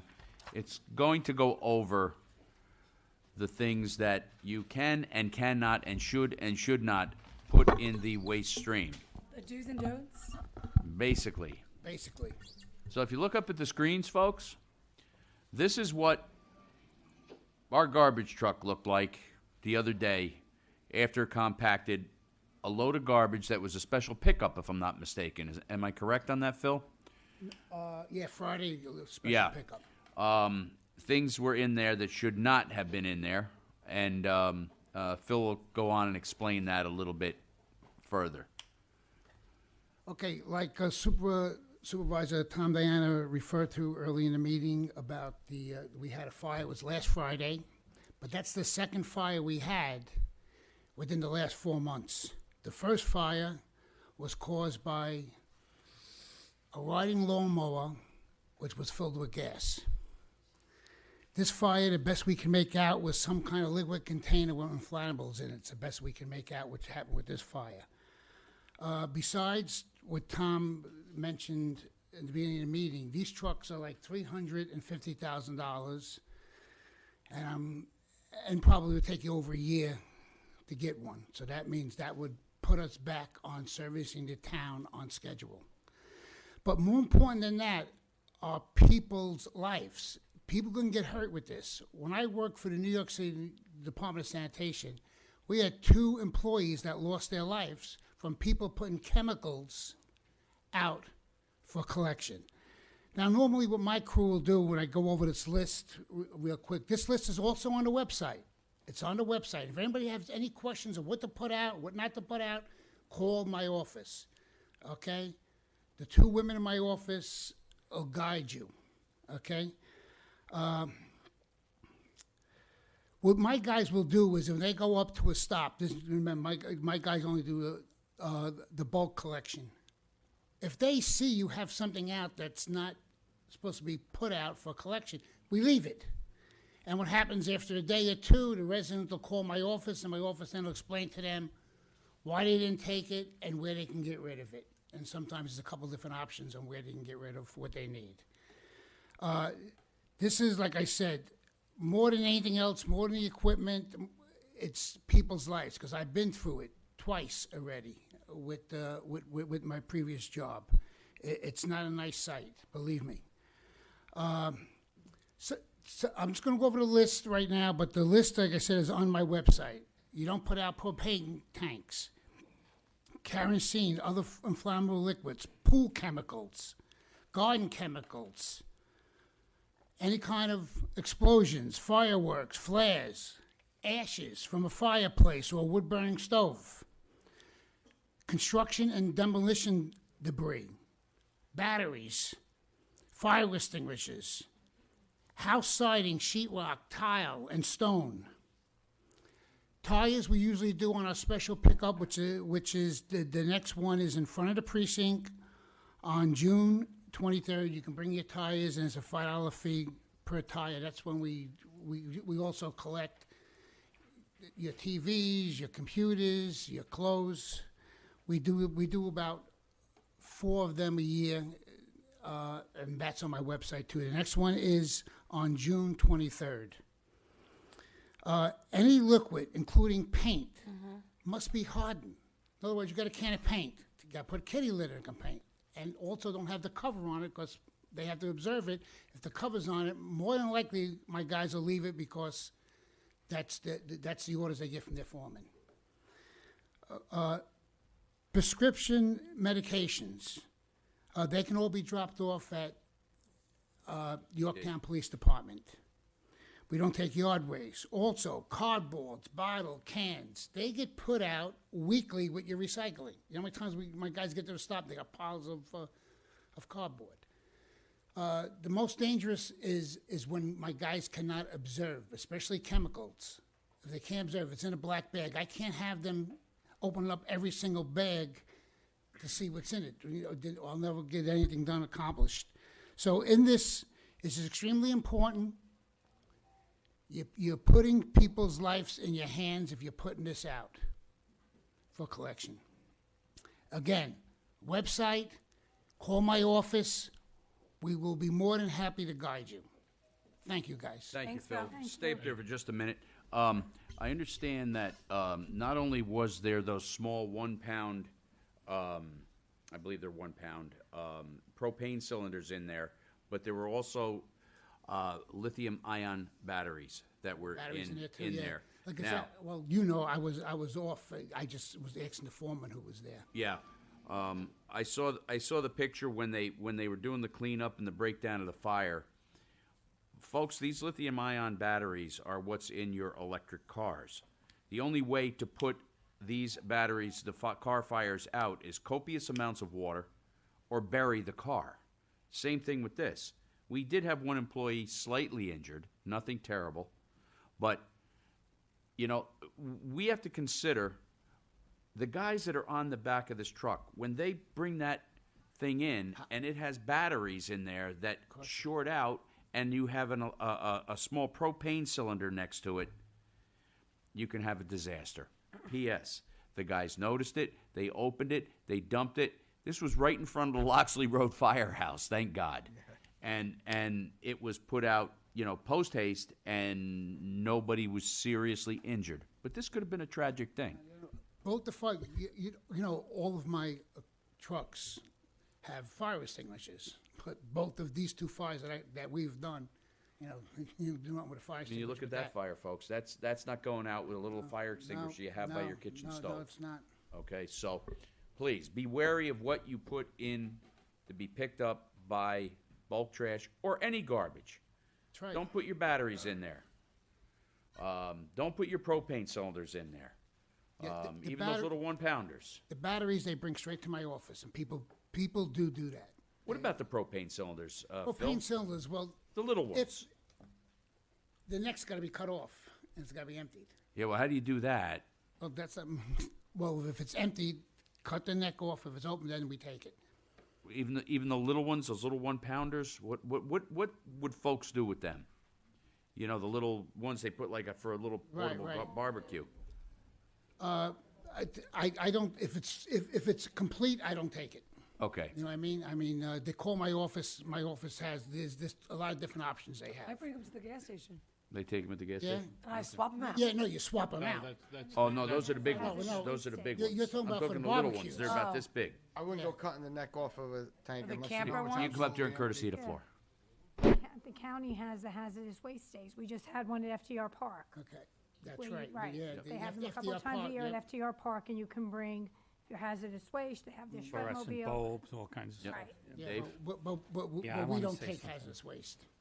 Okay. I want to piggyback on Phil. All right. You can't handle that kind of weight. That being said, within the last week or so, we've had two experiences up at our. Let me make this clear: organic recycling yard, not the dump, not the junkyard. Okay, that's a DEC regulated facility. If we lose our permit to operate that facility, there will be no yard to bring your leaves. There will be no yard. We had my deputy Mike caught a fellow with bags of concrete throwing them into the leaf pile. I found a bunch of construction debris, roofing materials and stuff in the brush pile. What's the problem with it? Well, resident got rid of it.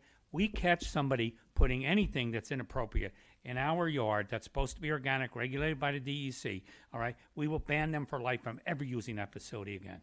All right, and why is it a big deal? It's a big deal because we've got a 23-year-old horizontal grinder that hasn't worked for 2 weeks straight in the last year, and we're waiting for a grant that we applied for 3 years ago from the DEC to be able to get a new grinder, which is $675,000 now. So just for those of you out there, you come up to our yard at 2200 Greenwood Street and you bring something into that pile that's not organic, and we finally get our horizontal grinder working, and boom, a chunk of concrete goes through it and it doesn't work for another 8 months. So there will be consequences, and we will enforce that to the fullest extent of the law. People don't realize, you know, by them just putting out certain things, the hazards they can cause and the money behind it. Yeah.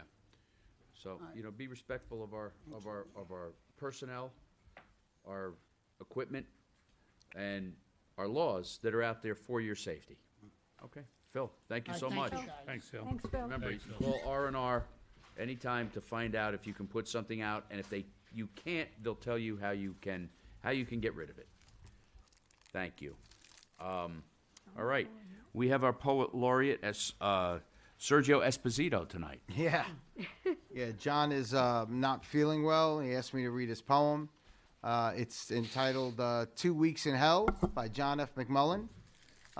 2 wakes at the Clark Funeral Home, a week apart for 2 different friends, the death of another friend, a funeral, the worst case of bronchitis since I was 14, and politicians yelling at each other, thousands dying in the Ukraine. But the weather's been beautiful. Many very old friends and new friends are still with us. My wonderful family is still intact.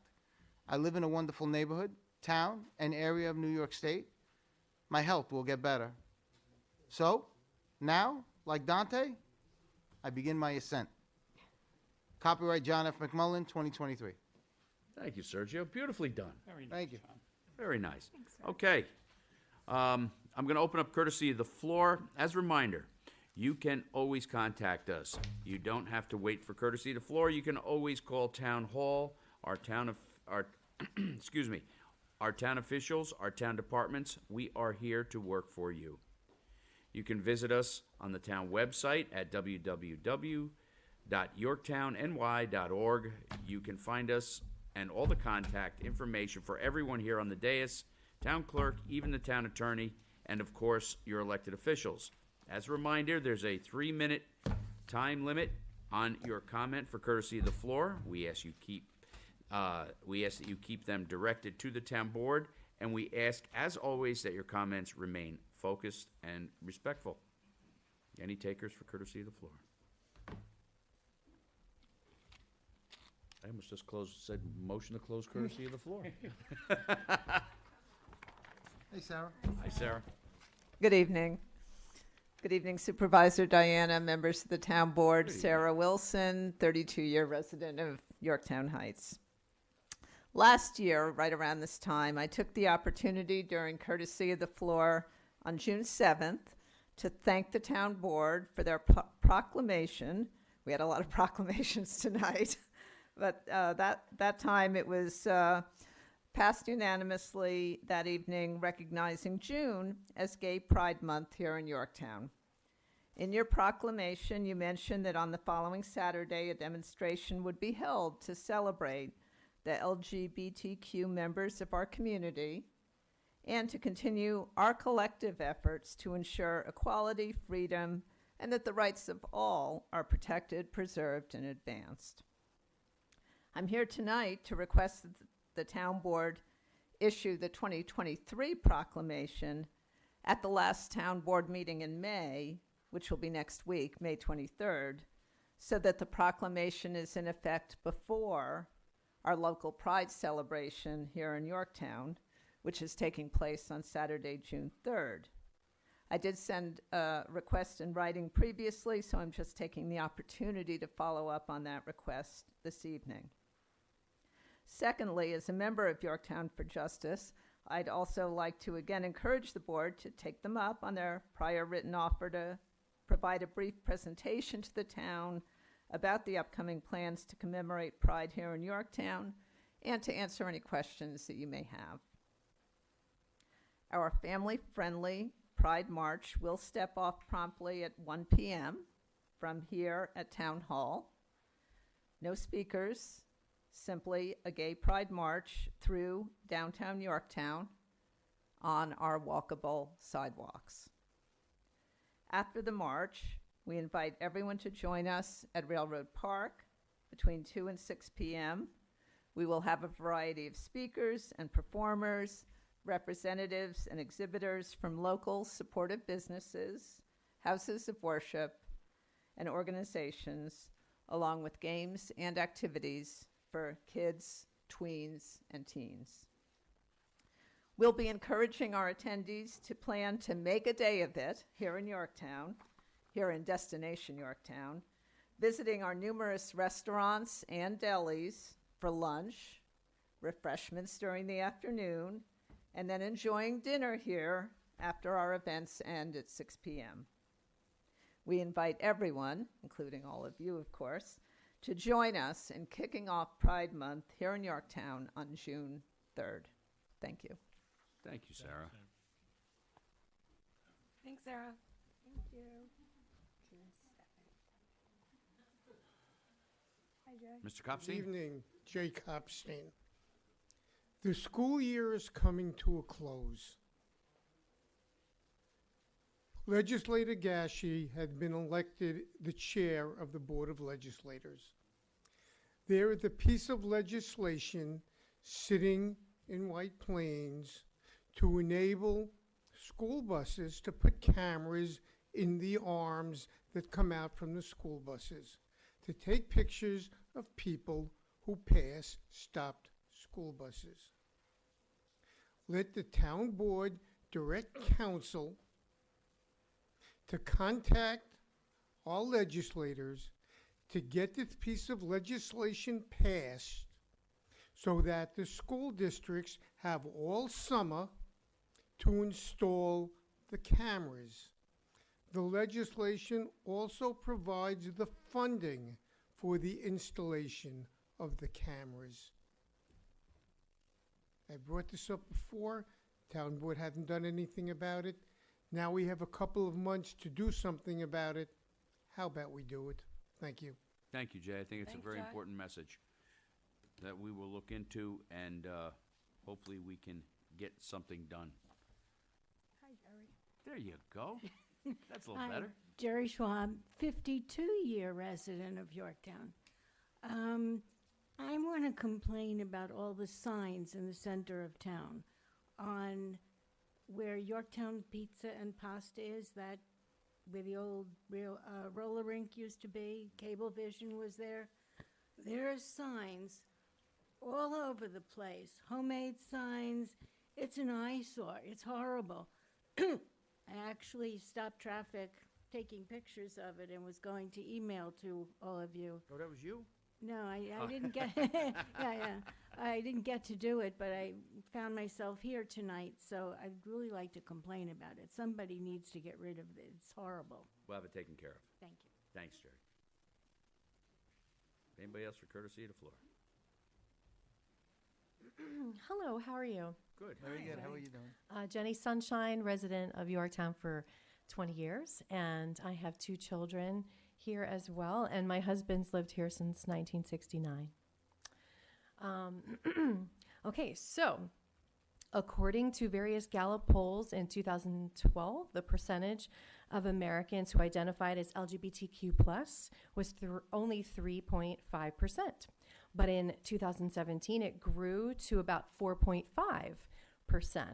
In 2021, the percentage of Americans who identified as LGBTQ+ grew to 7.1%. So clearly, the trend of Americans who are either lesbian, gay, bisexual, transgender, or questioning is growing and increasing, and it's becoming a regular part of our world. In fact, in this same Gallup poll, it states that in 2021, 1 in 5 Gen Z adults identify as LGBTQ+. So it's likely a greater amount today. But here we are in the year 2023, and so if for argument's sake we apply the same 7.1% to Yorktown's population, we could easily surmise that we have at least 25 citizens that directly identify within the LGBTQ+ spectrum, and then you can safely add all of their family members and loved ones and friends and allies that love them and care about them so much. So that would easily bring the total number of Yorktown residents who support LGBTQ+ to that community to 12,000 people, or 1/3 of the Yorktown population.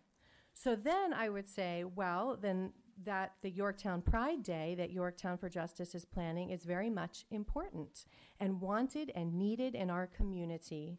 It serves your constituents. It provides a very family-friendly and inclusive event that exists for all of Yorktown, and also for all of those who love this community so much and who want to love who they want to love, and who are raising kids in unique families, and those of us who have children who are transgender like me.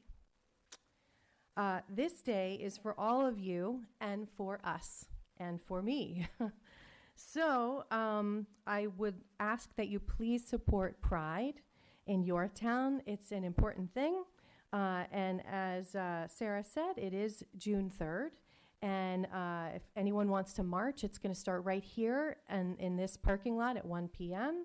It's just an easy little thing around the neighborhood on the sidewalks, nothing too big. And then there'll be a wonderful festival from 2 to 6 with lots of cool entertainment and fun stuff and vendors and crafts for the kids. And everybody is welcome in peace and joy.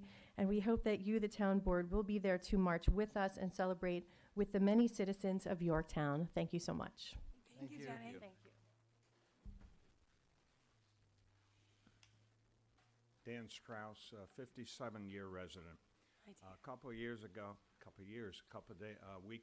I used the wrong term. I used master plan. I should have used comprehensive plan. There's a Taco Bell sitting next to a church in Mohegan. Are you aware of that? The new Taco Bell sits next to the church. So as far as I'm concerned, this is all my opinion, there is no comprehensive plan in Yorktown when a Taco Bell sits next to a church. Okay, so you can move then on to the Underhill Farm proposal. So in my opinion, that doesn't come anywhere near a comprehensive plan.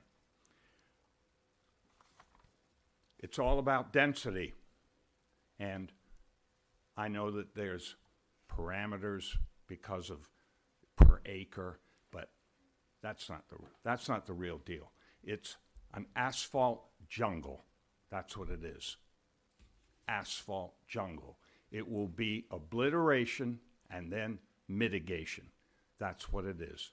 Obliteration and mitigation on 13.7 acres of a historic property in the town of Yorktown. So that's not, to me, part of a comprehensive plan. I've got to move on because I have a Beaver Ridge resident for the first time this week wrote into the paper that he was concerned about the whole deal. So at the last planning board meeting, planning board members said that anyone who writes into the newspaper is either a liar or they are misinformed. And don't shake your head because that's on the record. That's on the record. So it seems that the planning board gets a lot of emails which they do not reply to.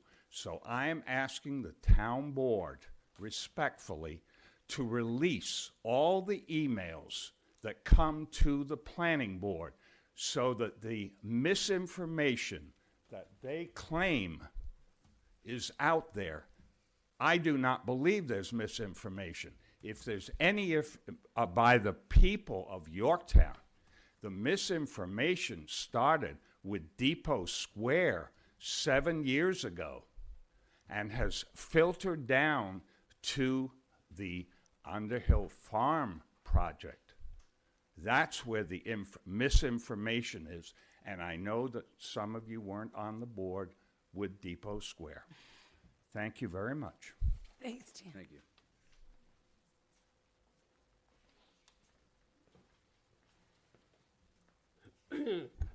Good evening. Mark Lieberman, Wells Street. I'm not going to get into the number of years. Hi, Mark. I was very surprised when I read the town board agenda for Tuesday, May 9th. That was last week. I was surprised because it was such a short agenda. But it turned out the short agenda wasn't the real surprise. The tax break resolution for Underhill Farms that was added to the agenda without notice, that was the big surprise. I can understand that this item wasn't on the tentative agenda issued on May 5th, but I can't understand that this item wasn't on the final agenda the day of the meeting. And what makes not notifying the residents that there was a resolution that affects our pocketbook is that there was absolutely no discussion of this tax break. It's possible that this may violate the open meetings law. The open meetings law is all about transparency. The residents have a right to understand the town's financial decisions. Since all 5 of you voted for this tax incentive, to Underhill Farms, you must have discussed it in private. It's not a simple request that would elicit an immediate response. Can I have a motion to adjourn? Takes no discussion, and that could be voted on quickly and unanimously. Voting on a tax incentive should take significant discussion. So for the town attorney to hand out a resolution during the meeting and for all 5 board members to vote without discussion is totally improper in my opinion. It's the very opposite of transparency in government. And here's the irony. You could have had a discussion, educated the public, and passed it anyway. Thank you. Thanks, Mark.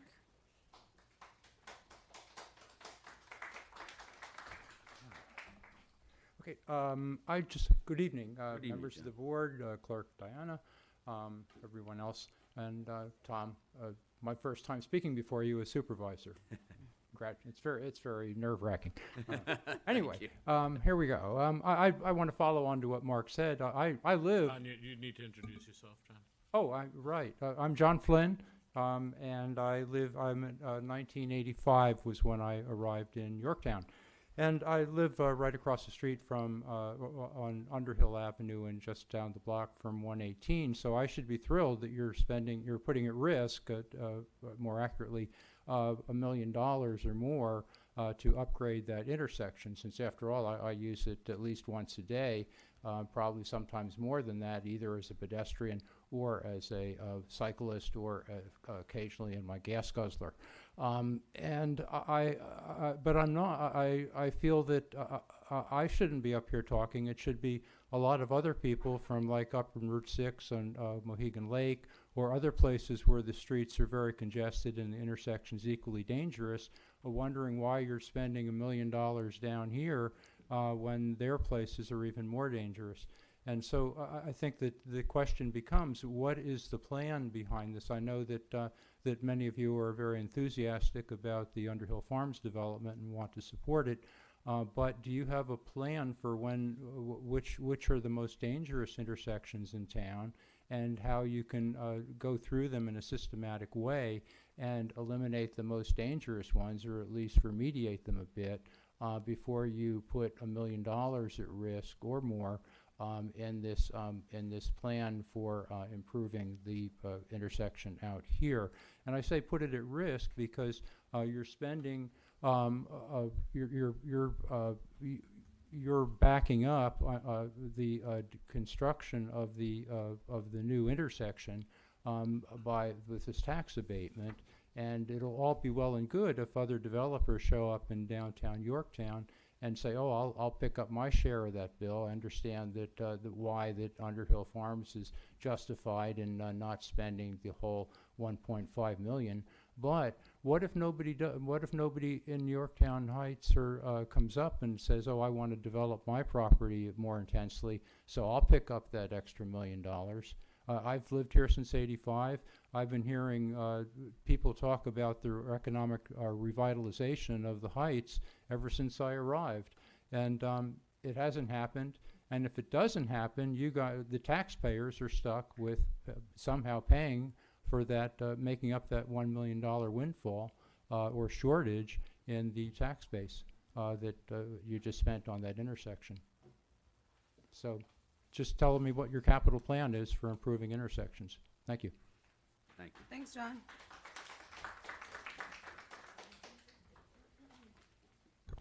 I'm shorter than John. Good evening, Susan Siegel. I have 6 very specific but basic questions about the Underhill Farm tax abatement that John was just talking about, the resolution you adopted last week. And I hope you will answer each one after we all speak. The very first question is, why should Yorktown taxpayers pay for road improvements a developer has to make? Breslin Realty, the developer of Lowe's, paid the entire cost of the required improvements on Route 202. If my memory is correct, those improvements cost in the neighborhood of $1 million, and that was many years ago. Why is the town board treating the Underhill Farm developer differently? Second, last week's resolution referred to... Excuse me. Mr. Attorney, could you address that, please? Can I finish my comments? Your standard procedure is I go for 3 minutes I and just then you wanted answer them. to bring his attention to that particular statement. He can respond after I finish, and I'm running this meeting. Okay, thank you. Okay? Not you. You were supervisor a long time ago. You're not anymore. Okay? So we will continue. Go ahead, Susan. So can I go through my questions? Absolutely. I just wanted to make point. Oh, I want answers. I'd like to hear from Dick. Okay. Second, last week's, and just subtracting the time, I assume. I stopped the clock. I will run Thank the you. meeting. Stop the clock. Last week's resolution referred to a tax abatement. Can you be more specific as to what type of future tax break you were agreeing to? Was it a 485B abatement or a pilot agreement like the one you agreed to last year for Bird Bus that will result in a $227,000 tax revenue loss? And if it is a pilot, which will include which will include a break in school taxes, did you discuss the tax break with the Yorktown School District before you adopted the resolution? Third, the resolution sets a firm contribution for the Underhill Farm developer, but the town's share is only an anticipated cost, and that cost is based on 2022 prices. As we all know, there have been cost increases, and we can expect that to continue. So before adopting the resolution, did you consider what the actual town's share will likely be in 2024 if construction starts then? 4, everyone agrees that improvements are needed to the 118 Underhill Avenue intersection in order to alleviate the delays at the light. But the 1.2 cost includes more than widening lanes that will address that problem. The $1.2 million includes improvements related to the pedestrian access for the residents of Underhill Farm. Why should Yorktown taxpayers be paying for those costs? Isn't that a developer cost? Did you ever consider separating out the pedestrian costs from the road widening costs? 5, since Underhill Farm hasn't received planning board approval yet, what was the rush to adopt the resolution last week? You may wanted to have supported Underhill Farm's application to the county IDA, but that application doesn't have to include a tax break. 6, and final, and probably the most important question, since the resolution only set broad parameters for a future tax break, is it correct to say that a second specific tax break agreement will be needed? And if that second agreement is not adopted, Yorktown taxpayers will not have to pay for Underhill Farms road and pedestrian improvements.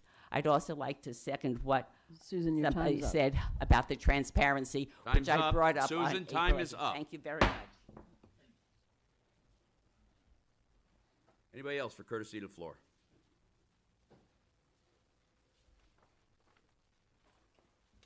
John, it's only one time up. Thank you. No problem. Hi, my name is Michael Hickens. Live on McKeel Street in Yorktown Heights. I have a 7-year-old son. He plays baseball. We love Yorktown very much. I'm here. I'd like to make 3 points about the Underhill development. The tax abatement that was passed without public discussion undermines confidence in democracy among our youth and is poor public service. That's my first point. My second point is that there's been a lot of discussion throughout the day, the evening, about the costs that the town is incurring or will incur. So it seems very strange to me that we are providing tax abatements at a time when the town actually needs more tax revenue. Thirdly, I appreciate the courtesy of the floor. I believe courtesy is the word. I am shocked, Supervisor Diana, at your lack of courtesy towards Ms. Siegel, whom I have never met before, but I found your remarks brusque and discourteous. Thank you. Have a good night. Thank you, Mr. Higgins. Courtesy of the floor.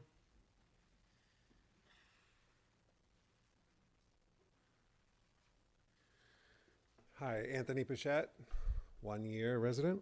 Thank you very much. Just a couple things. Thank you, everyone, for announcing, clarifying. I feel like about the pre-K, I feel like it was already taken care of and done, and I was the last one to know, but I'm glad. I don't care. So thanks for that. I wanted to bring up a little bit. I wanted to say how enjoyable the town did with the Fam Jam stuff. It was really nice you guys put that together. Speaking of walkable streets, I mean, you put restaurants on the side and a big stuff for kids, and you have them walk down that street, and people show up. People want that. So, there's a way to get there. That's all it is. It's not like an overtaking of the town. It's not anything, it's just that. And that was a great start to show people. Although my little 2-year-old was getting knocked around by some 10-year-olds, man, that was not fun. And the last thing, I just want to talk a little bit about the Underhill project. And my perspective on it is just, I'm just wondering if going further, we could maybe just think about a little bit about the parking situation. Someone else, Dan, I think talked about the asphalt situation. I feel like it's. I just wonder if like 20 years from now or 30 years from now, we're going to look back if this goes through and think the same thing we're thinking about now about downtown Yorktown, how there's so much parking, so much available commercial space that isn't being used. I just wonder if there's another way. And even what you were talking about, the shuttles, like I think improving bus service, I think having bus service available to all, or just some way where we can think of, taking cars off the street, because that's the only thing that's ever been proven to reduce traffic. That is the only thing. Adding highways, adding road improvements. I think roundabouts have been helped, but I don't think that's being discussed. But the only thing that is proven, we have the same amount of residents in this town 30 years ago, and there's a lot more traffic. So, that tells you something too. There's more cars. You walk by, I go for a walk, I see 7, 8 cars sometimes in people's driveway, so there's just so many cars and people are using those. So I just wonder if we could think of a way besides a way to maybe get cars off the street, and your plan of the shuttles or maybe something like that could be used. All right, thanks. Thank Thanks, you, Ann. Anthony. Anybody else for courtesy to the floor?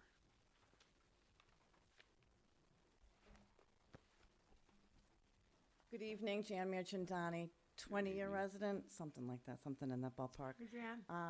Hi. I just wanted to acknowledge, I know the Chief Noble and the police department have already left. I wanted to acknowledge them and congratulate them. I also wanted to say thank you to Cheryl and Brittany for sharing their information about lupus and all the important work that they do. I don't want to get into the weeds about the resolution last week. A lot of people have already made comments. I just want to encourage the board. Perception matters, and that was not on the agenda. It was brought in at the last minute, and I don't know that there would have been a big problem pushing it off to this week. I just want to encourage you to keep that in mind, and hopefully we can kind of all come to a consensus around this project, whether it goes forward, how it goes forward, and come together as a community. So I just want to encourage you all to think about that. And then the other thing that I wanted to add is clarity also matters. And I was reading in one of the resolutions having to do with the, I think it was the last one, with the home rule, what certain lands mean. As a parent of former teenagers, when I hear vague language, I get very worried. I imagine mudslides in my backyard, so I'm just curious what that certain lands refers to. So, thank you. Welcome.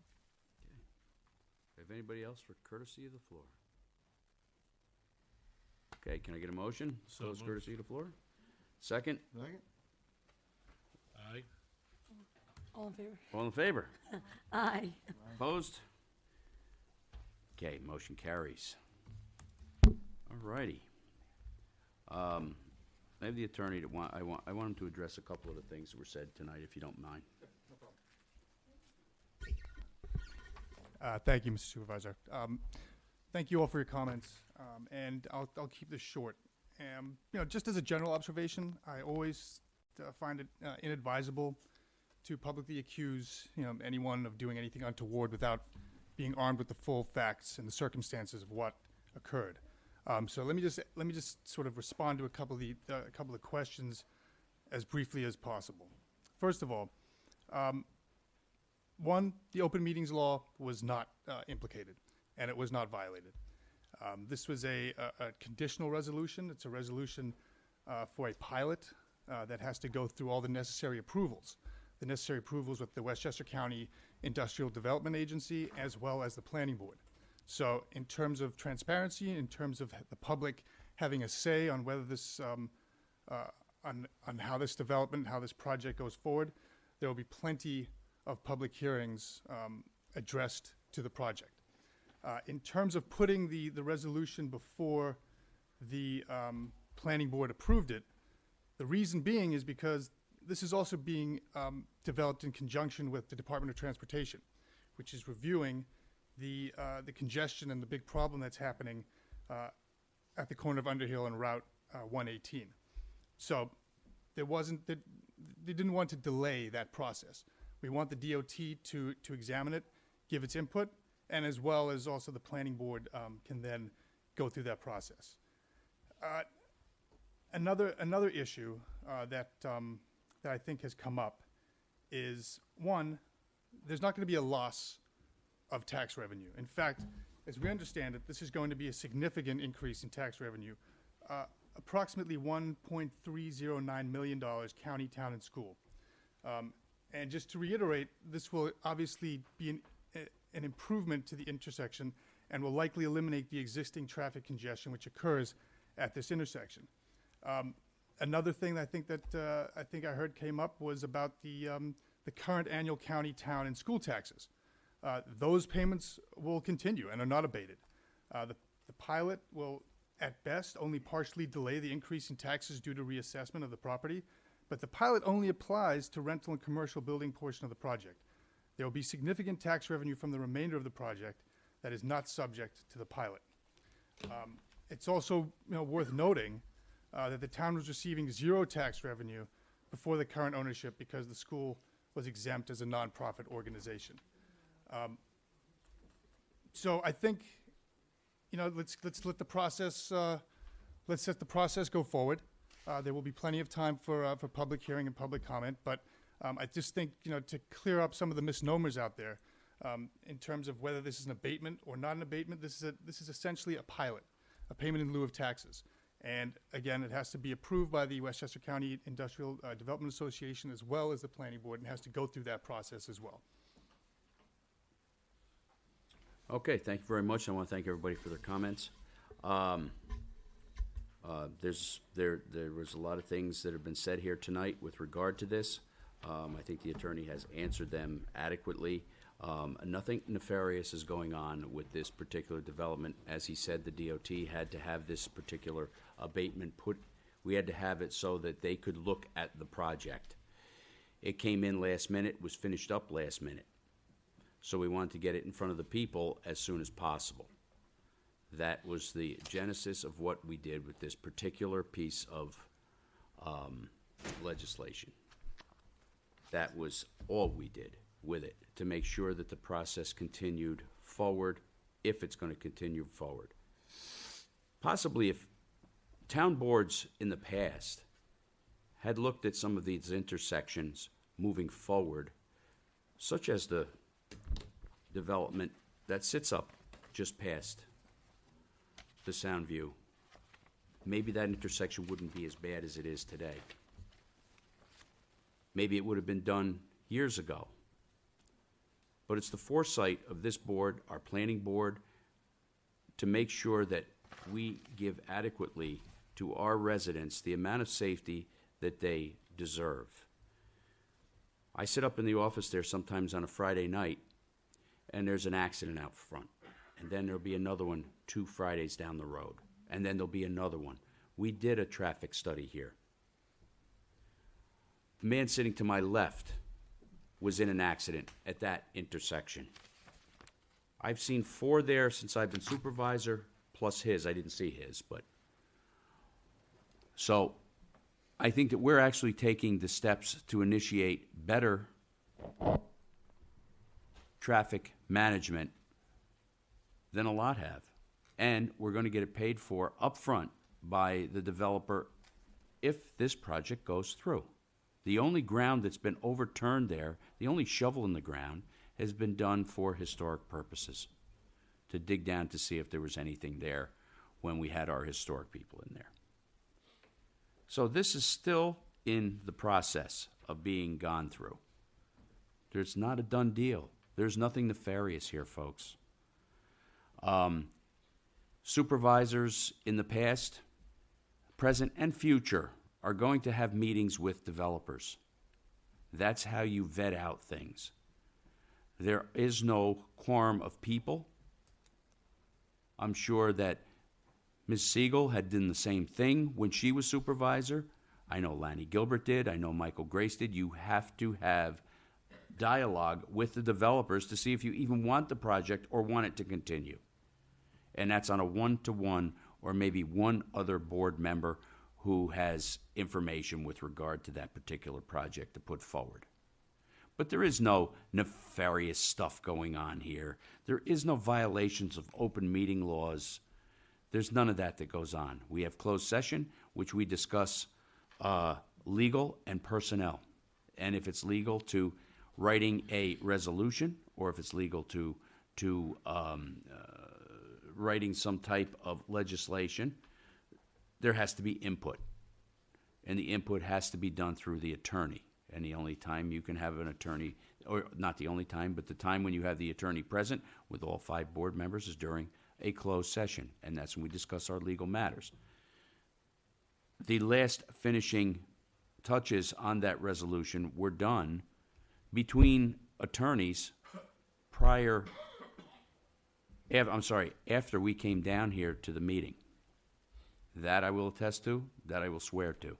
And then we got it and we gave it out to the folks as soon as possible. Could we have waited another week? It had to get to DOT. There is a time frame on things. A lot of folks sit out there, they don't realize the time frames and the time constraints that we are on. And I would appreciate that. I appreciate everybody's comment and what they said. Understand, we're only here to do the work for the people, to try to find the best result for the people out there. This intersection is going to be a big deal. It's going to be safer. People are going to be able to transfer back and forth much easier. It's going to put turn lanes in, light time sequencing, and the like. That's all I got to say.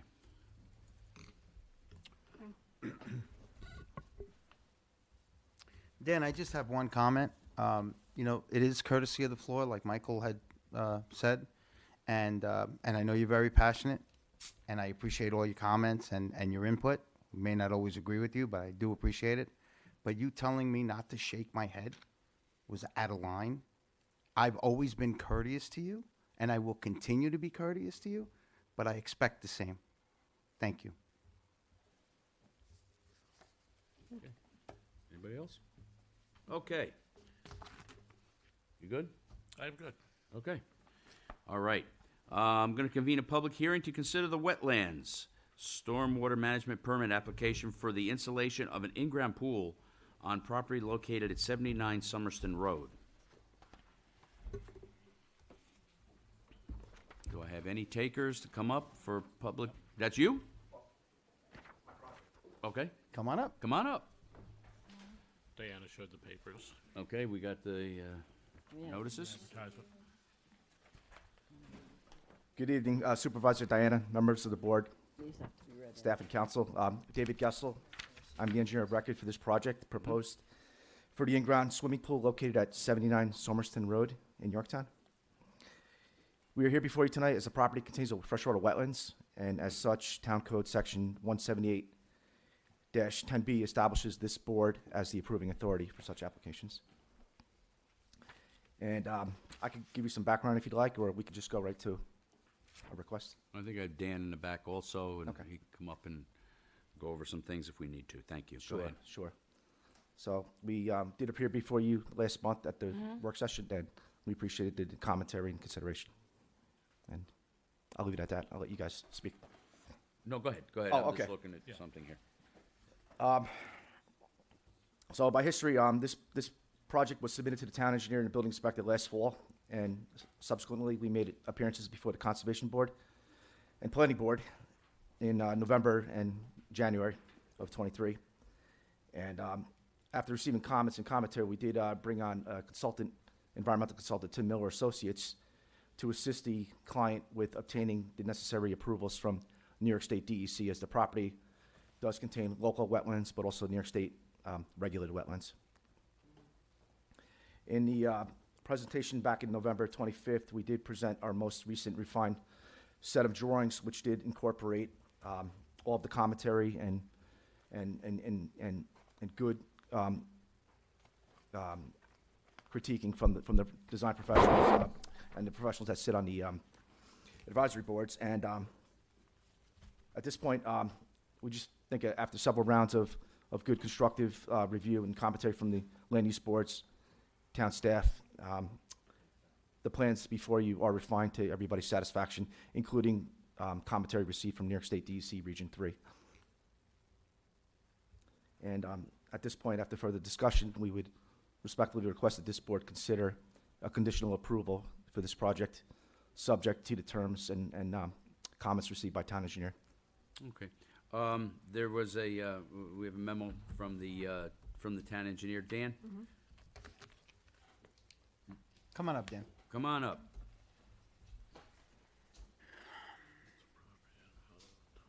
Good evening. Yeah, I don't know. I'm just going through the memo here with regard to construction activities proposed or oath, and the points on your memo, have they all been satisfied at this point in time, Well, or is this? There was a memorandum we issued in December, I believe, which the applicant subsequently revised the plans. So this memo is really targeted toward making sure we get all the conditions we need in a resolution for the project, should the board look favorably on it.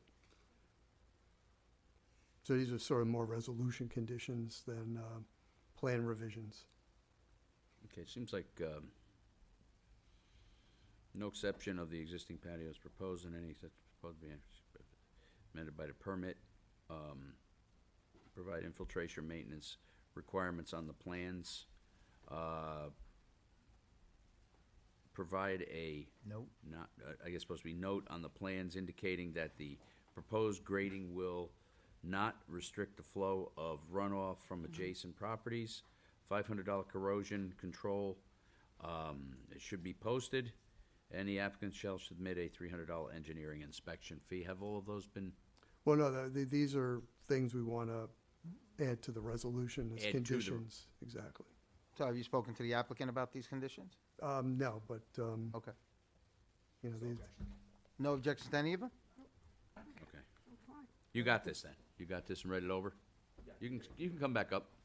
If Yeah, you need step to. to the mic so we can hear you. Yeah, we did receive the commentary from town engineer today, and So you've seen this? Yeah, it seems to be reasonable of a formality to ensure that the client does obtain the necessary approval from the DEC, and then the proper protections are in place to ensure that any plan that's memorialized does have protection to make sure that any stormwater system's maintained, and so on. So. Dan, you're good with this then? If these are in the resolution, you're okay with it? yeah, I mean, the. From an the engineering real- perspective. Yeah, I mean, yeah, and, you know, the essential one is that we can't, our permit needs to be subject to the DEC issuing their permit. So that's absolutely a condition we need to have in our resolution. Yeah, he's fine with it, right? Yeah, so I mean, at this point, I guess, depending on whether the public's we learn anything from the public comment that we need to amend this, but this could basically provide the framework for crafting a resolution, should the board look favorably on it. Okay. Well, you know what, I think, as long as there's no other takers to come up for the, oh, John, I didn't see you back there, sorry.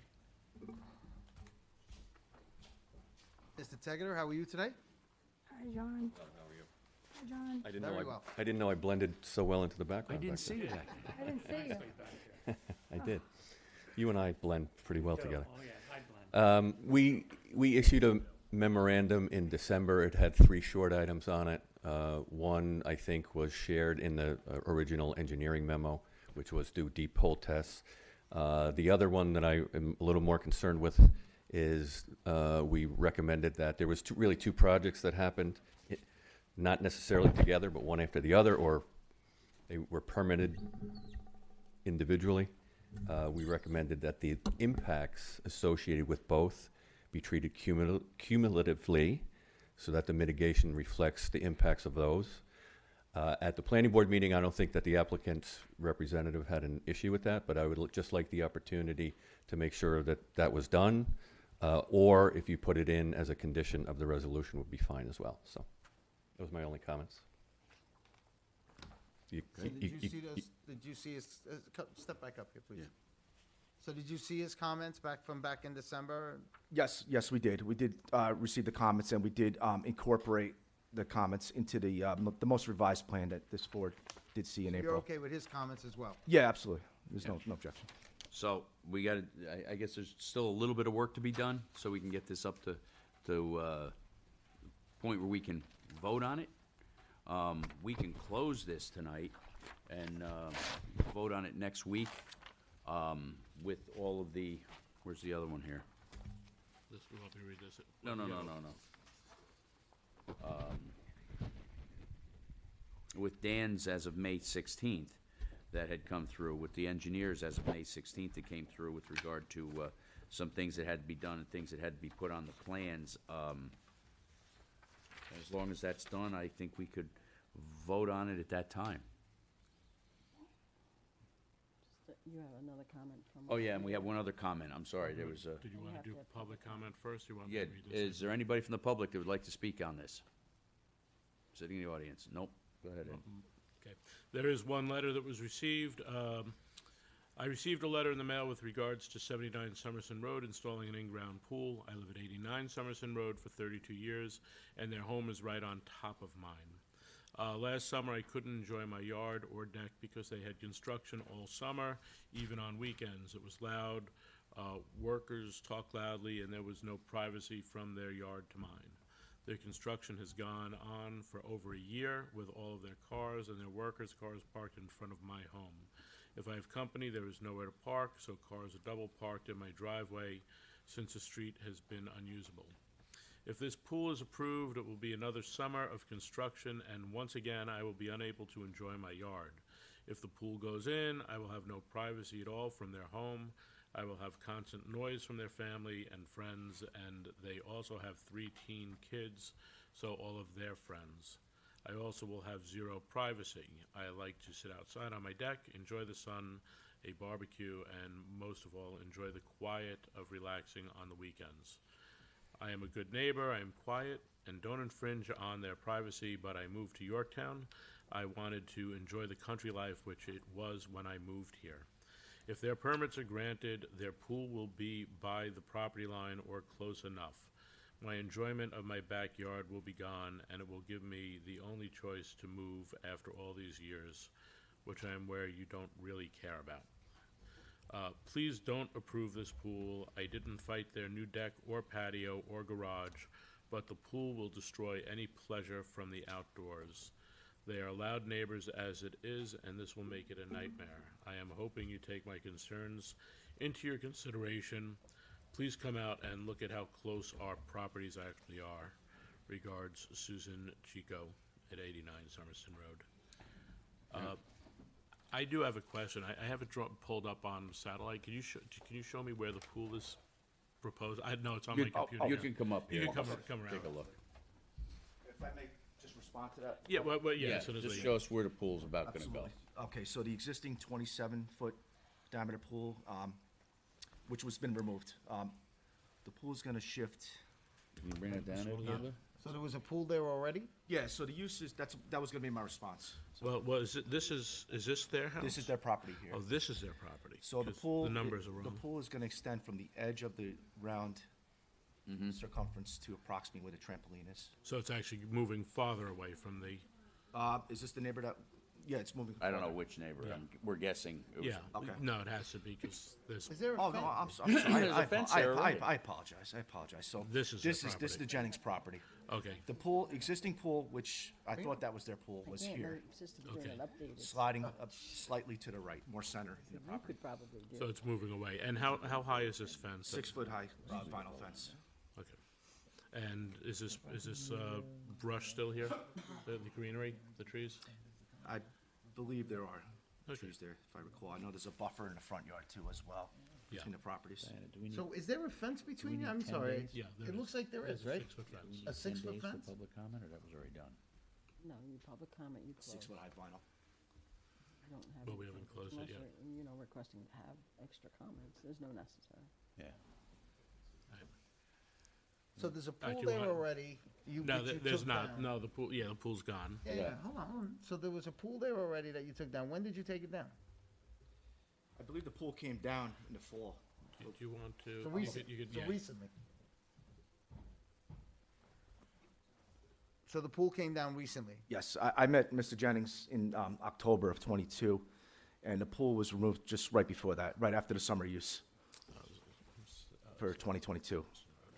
The pool that was removed was a 27-foot diameter above-ground pool, which basically is the comparable square footage of the proposed in-ground pool. The in-ground pool might have about 20 to 30 square feet more in size, but very comparable in size.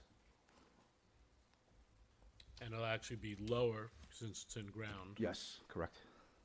And you have a 6-foot fence that divides the property that stands between both properties?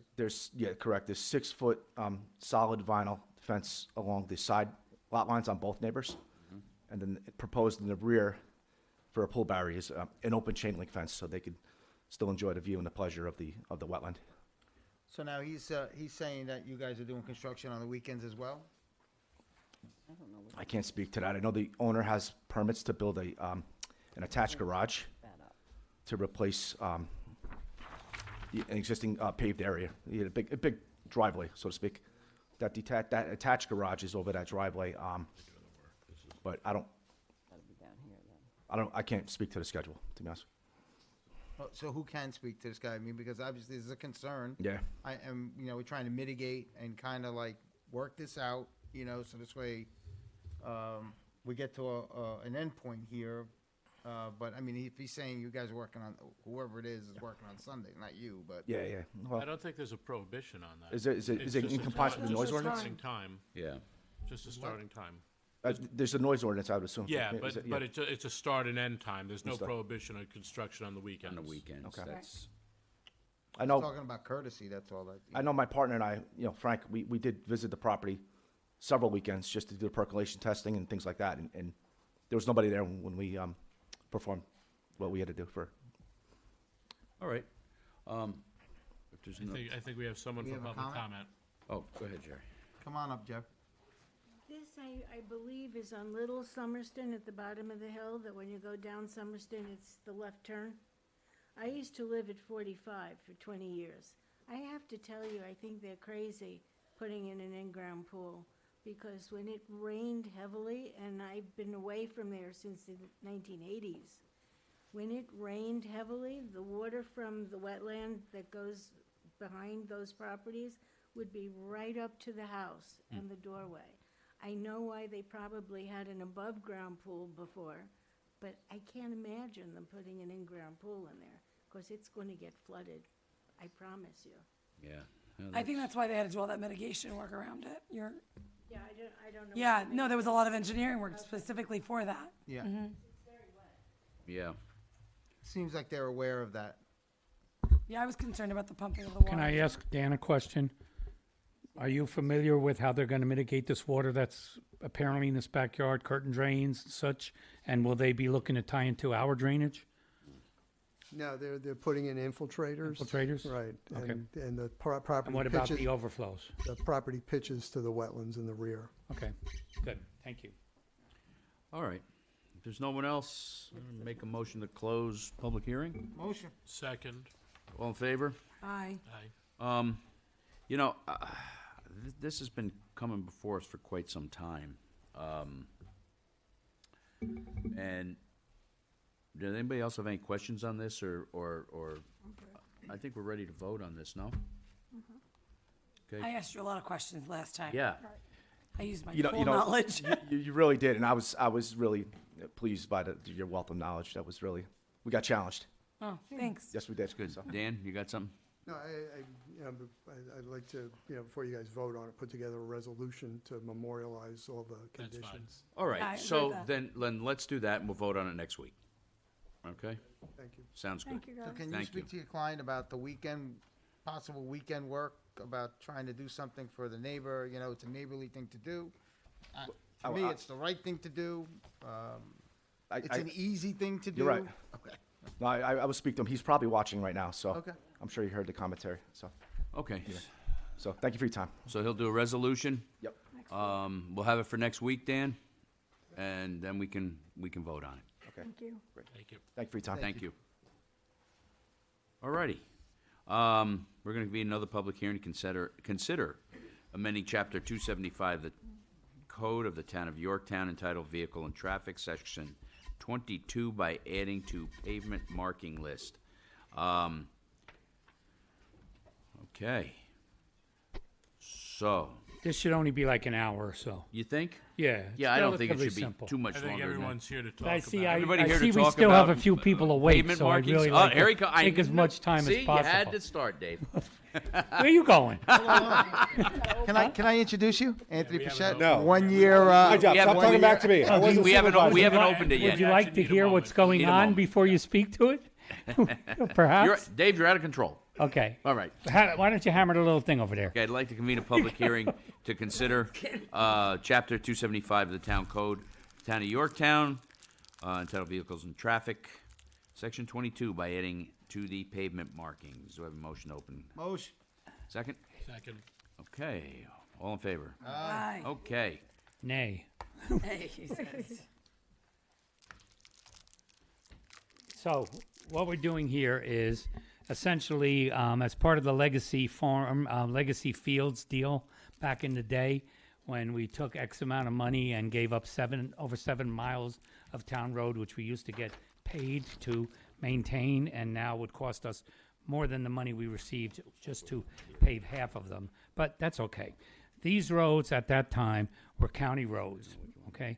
They were absorbed by Yorktown, all right? East Main Street, Lake Road, Pines Bridge Road, Seven Bridges Road, Underhill Avenue, and Underhill Avenue. At that point, they were never put into the town code that they were double yellow line roads. We picked up on this. Actually, my assistant Ann picked up on it. I know she's watching. Hey, Ann. We just want to put it in the code because these are double yellow line roads, and it becomes a question of if they're ticketed for going over double yellow line and it's not registered such in the town code, there may be an issue with respect to issuing a ticket. So that's what this is. They're already double yellow line roads. So go ahead, you can call for people to speak now. Okay. Go ahead, Tone. Anybody like to speak to this? Hold on. I love the introduction. I love his introduction. Everybody quiet. Okay. I- Go ahead. Do I have to say it again? Got it? Yes. Anthony Pichette, 1 year. No, the other reason I've heard other public hearings, and people kind of take it and go off on a tangent. So I'm going to go off on a little tangent on this. right. I have no idea what this is about, and I have no objection to this specifically. That's fine. I admit it. those extra 3 minutes out of this. Right, exactly. No, it would be quick. I just the reason I want to talk about it briefly was I just see now I forgot what I was going to say. No, There's no time limit. but as far no, I'm not going to. You guys need to go home too. So I just wanted to, first of all, I want to just comment on how receptive you are to emails. So I know you said we can reach out to anybody at any time, but I mean, any government official I've ever dealt with, you are like lightning. So thank you for that. And it's like full paragraph, and I'm like, wow, that's more than I even asked for. But I know we go back and forth and talking about like the paving and as far as like redoing the roads, and I might be the only one that's so happy it's taking you long to pave the roads, because any road that is a little wonky, people slow down, they take it easy, and even to go back to go with a theme that we were talking about earlier, supervisor was talking about the number of police officers that are killed in the line of duty. 20% were killed by traffic-related vehicles on 2021. The year you were talking about. I was looking it up. 20% of police officers were killed by a motorist. Okay, so this of the ones that passed that in away, 21, 20% 20% of the police officers that were killed in 2021 were killed by motor vehicles. That's what I mean to say. So I just want to, like, I know when I bring this up about this issue, like speeding on roads, and it kills. Like, it is an important thing. And so anytime we pave a road, once again, I might be the only one, but it allows the cars, it allows the drivers to feel comfortable and fly down the road. I'm off of Evergreen, and you just paved, not you, I mean, not your fault, but it was paved, and those little, I know you're talking about the edges and stuff, which is kind of nice because it also felt like a little divider, but still, that road was paved, and I didn't think that, I mean, what do I know? But it still looked like it could have handled a little bit more wear and tear. Once again, yes, I'm doing this because I'd like to be able to walk down that road, and the first time I came here was because I had 2 or 3 people plow by me with my 2-year-old walking near me. I had no idea people were going that fast. That's my own fault, that I didn't realize that. But just the reason I wanted to talk about this today, and I know you do this anyway, you're concerned about that and aware about that, as is everyone else. But on Evergreen, that was paved. The next road that goes down into town across 35 is like a racing street. Like people fly on that. Yeah. So of course I'm on Loader, and Loader is a little street, but people fly right down that hill, right down my house. I have a kid, which is obviously very important to me. Across the street, there's 2 kids. Next to, there's 2 kids. Over here, there's 2 kids, and they fly right down all the time as they hit Quaker Church. Okay. Yeah. And I know you know that. Once again, I'm not, this is just, I don't want to feel like, but so I hope, and that's kind of what I thought this was, like approval of certain roads, which it's not, but still, you allow me to talk about it. Good segue. Yeah, exactly. Like I said, I'll have a good response. Yeah, good.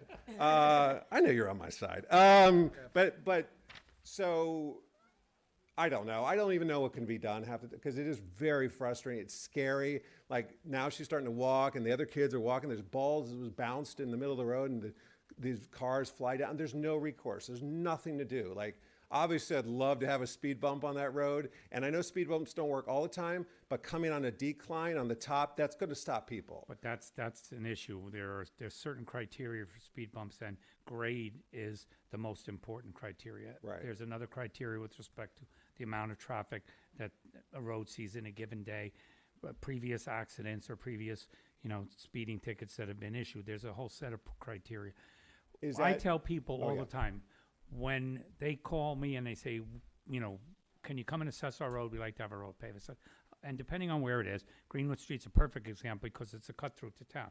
It eliminates the light at It actually eliminates the light at 135 and 202, and then it eliminates the light by 7-Eleven there. Mm-hmm. So it's a no-brainer. Anything that the Halleck's Mill scenario where they're eliminating one traffic light in the center of town, but in the morning I sat out there and 80% of the cars were from Connecticut. Where are they going? I'm not an engineer. I don't sit at a desk and say, oh, this project's not going to affect traffic. I go out there and count the traffic. Right, yeah. If I tell you it's not going to affect traffic, it's not going to affect traffic. But if I tell you it is, I went out there and did my homework. So I will always say to people, understand this. I paved that road. It's going to become a racetrack, period. Yeah. And it will. Traffic, I guarantee you speed will increase anywhere from 5 miles per hour to 10 miles an hour over what it is currently on a road that's not a familiar road in terms of a friendly road in terms of potholes and what have you. Yeah. But it's so thank you for that. Was that? Thanks for confirming that you're right. You're right. Well, and that's what's no question. I think that's what's when we talk about safety and we talk about keeping people safe in this town, and we all, that's our goal for everyone. And I know I keep that for me, I'm just like, what's immediately in front of my face? Like, what am I most fearful of? Someone get injured. I just got a huge car seat for my kid because that's what concerns me. So just to wrap it up, I know everyone wants to go home, but this is this is what is scary living in a town like this, like any town. Well, it's not just this town. Everybody thinks Yorktown's still the way it was 50 years ago when cows were crossing 202. Yeah, and it's- Unfortunately, to your point earlier, when you said there's 4 or 5 cars in every driveway, all I do all day is drive around town. That's my job. Pick out work, see what needs to be done, check on my workers, make sure everything's up to snuff. And I agree with you 100%. I mean, it's unbelievable how many cars are in a driveway. It's like, how many people are living in that house? Yeah. You know, I mean, it's ridiculous. And everybody now, the minute their children turn 16, buy them a car. Yeah, it's, You know. yeah. Get them a car because I don't want to drive them around anymore. Or get them a car because now they got to drive their little sister around, or whatever the case may be. Yeah. You know, it's a societal thing. I don't know. I wish I knew the answer. You know, I really I'll do. take them off the road, but that's Yeah. a set. But still, like and this is it. I promise. Maybe you could discuss. Well, I'll just email you because you're very responsive. Okay. I appreciate your time. All right. Of Thank course, you so much. Always. Thanks, Andy. And Anthony, I appreciate you bringing it because the accountability also lies in the driver's hand. Yes. Like, you live in a town, you want to rush around, you can take the subway. Like, it's like, you live in a town, you got to be mindful. Yeah. That's the thing too, because like as I've spoken this before, like I mean, I try to read up, I try to learn about like what slows people down, and it's the design of the street, because people like Quaker Church Road. I mean, that is like straight on, and that is like, I mean, I've heard the My husband loves that on the motorcycle. Good drag race on that road. What's the name? Dave, And what's he's the- afraid of it because of the cars. Let's, you know what, this is a good time to let our residents know, and this may be what you're asking. Go ahead, I'm sorry. What's the name of the street that crosses over from Hanover to 100? That little street. Boone. Oh, that's a The- nice road. the See, they don't residents- have any speeding problems The there. residents refuse to have that road paved. It is Yeah, the worst every road. year I ask them. Every year. I But- met them in Peter Pratt's. They're like, no, we don't want the Right. road because that slows them down. So here's something for the Yorktown residents. Our speed limit in town, all right, all over town, on town roads, not state roads, which can easily be identified by their association with a number: 132, 118, 129, 134, Route 35. All right, our roads, our speed limit town-wide is 30 miles an hour, with the exception of Underhill Avenue, which is interesting because a lot of this discussion regarding this new project is on Underhill Avenue. So from town out to the Taconic Parkway, just that section is 40 miles an hour. Beyond that, going down to 129 is 30, and in town it's 30. So all our residents that are rushing around, speed limits are not a recommendation. No. This is a law. You know what? And if you're even if you don't get caught, the problem is that you're endangering your fellow residents, period.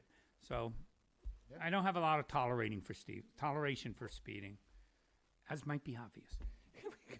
Dave, thanks. And Dave? and you know, the lane And- markings actually make a road look narrower and will cause people to go a little bit slower. So I think it's a good thing. And sometimes when you see the fog lines, if the road is wide enough and you can put fog lines down each side and your double yellow in the middle, you make the road narrower, it appears narrower.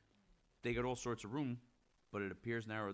They drop down. What the exact speed limit is, I don't, or speed that it drops them down, I don't know right off the top of my head, but it drops them down quite a bit. But you're right. You know, the car becomes, in the wrong hands. The car becomes a weapon. Oh, yeah. Yeah, Dan, you can get up there. Dan Strauss, 57-year resident. Oh, you keep saying that, like, 'cause it's your badge of I got courage.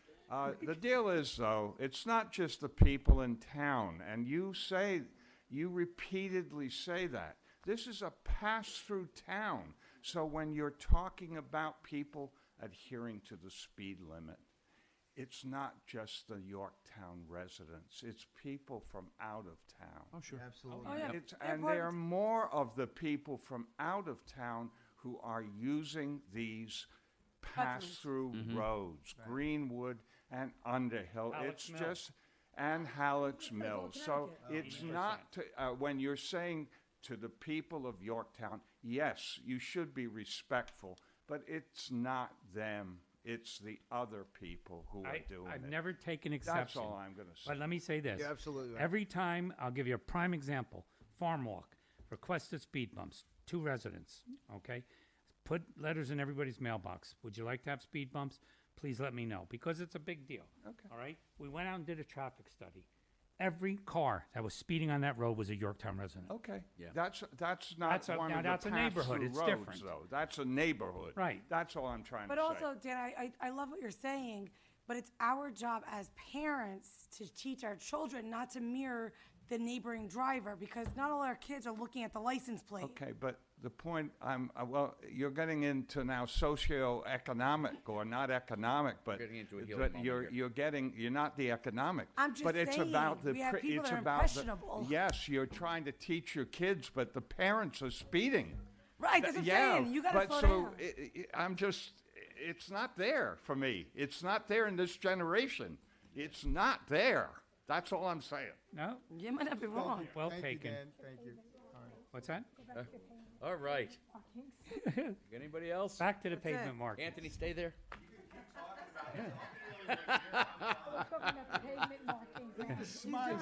He likes it. He likes it. I think gotta- we Anthony's gotta segued off smile from enough. ear to Let's get ear. back to the I think so. pavement Let's. mark. Anybody? No, I'm not even going to ask anybody else for public comment. I don't think we Okay. have any Motion more. to close public comment. Motion. Do you have a second? Second. All in favor? Aye. And I'd like to get a vote on this to accept all these for the lane markings, pavement marking list. We got to adopt the local law to do same. Adopt the local law to include these roads for lane markings. So moved. Second. Second. Aye. All in favor? Aye. Opposed? Motion carries. Happy marking. Happy markings, Dave. Already marked. It's just. Yeah, I know. Well, make Just them a matter- brighter, all right? just a I'm matter like of 118 and enforcement. 129. It's got 2 solid double Unmarked. yellow. All right. Okay. Now we'll just go Gotta through, make it a we'll run little through our brighter. resolutions here. Okay. From the comptroller, authorize comptroller to pay Nicholas Burns the cash value of his unused time as of his date of separation. Authorize comptroller to pay Maureen Conley the cash value of her unused time as of the date of her separation. Authorize the comptroller to pay Paul Dillon the cash value of unused time as of his date of retirement. Authorize the comptroller to process the following budget transfer for network support services. Comptroller salary $73,250 to computer support $73,250. Authorize comptroller to process the following budget transfers in lieu of transferring funds to Yorktown Sewer for invoice purposes in 2023 budget. Authorize comptroller to, boy, we're authorizing the comptroller to do an awful lot of transfers here tonight, aren't we? Authorize comptroller to process the following budget transfer for payment to Logically for 2023 annual network support agreement. Okay, finally, from the planning board, authorize Barton and LaJudas, DPC, to perform an environmental review of the Underhill Farms proposed site plan located at 370 Underhill Avenue.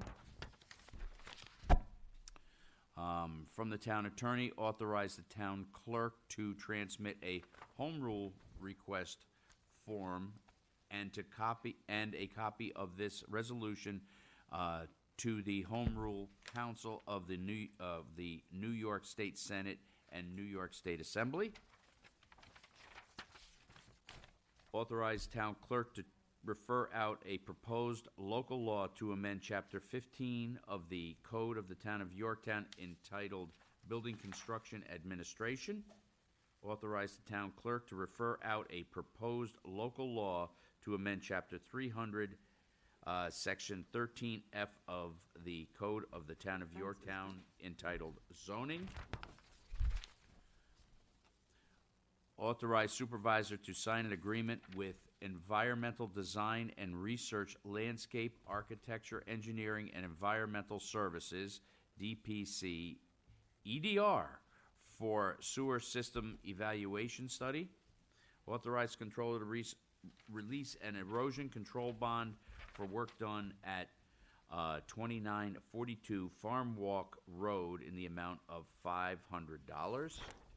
And that is, I have 3 other ones here. Okay. Okay. Be it resolved that Michelle Gilbert of Yorktown Heights, New York, is hereby appointed to the Civil Service Title Office Assistant, Auto Systems, Job Class Code 075001 from eligible list of number 02-140, effective May 22nd, 2023, to be paid at the rate set forth in the Yorktown CSEA salary schedule, A-1, Group 8, Step 1, which is $56,085 annually, with benefits such as sick days, personal days, and floating holidays to follow the CSEA agreement. Be it resolved contingent upon successful completion of a drug test. Be it resolved that Michelle Gilbert will report to the work at the Town Clerk Department on May 22nd, 2023, and this date will be used as the first date of appointment. Be it further resolved that the appointment is subject to a probationary period of not less than 12 nor more than 52 weeks, commencing the first date of appointment on May 22nd, 2023. Be it resolved that Michael J. Stigall is hereby appointed Heavy Motor Equipment Operator, Class Code 04929-02 within the Highway Department, effective May 22nd, 2023, to be paid from the Yorktown CSEA salary Schedule A, Group 12, Step 1, which is $65,995 annually, and let it further be resolved that this appointment shall be subject to a probationary period of no more than 12 weeks, commencing on the first date of appointment on May 22nd, 2023.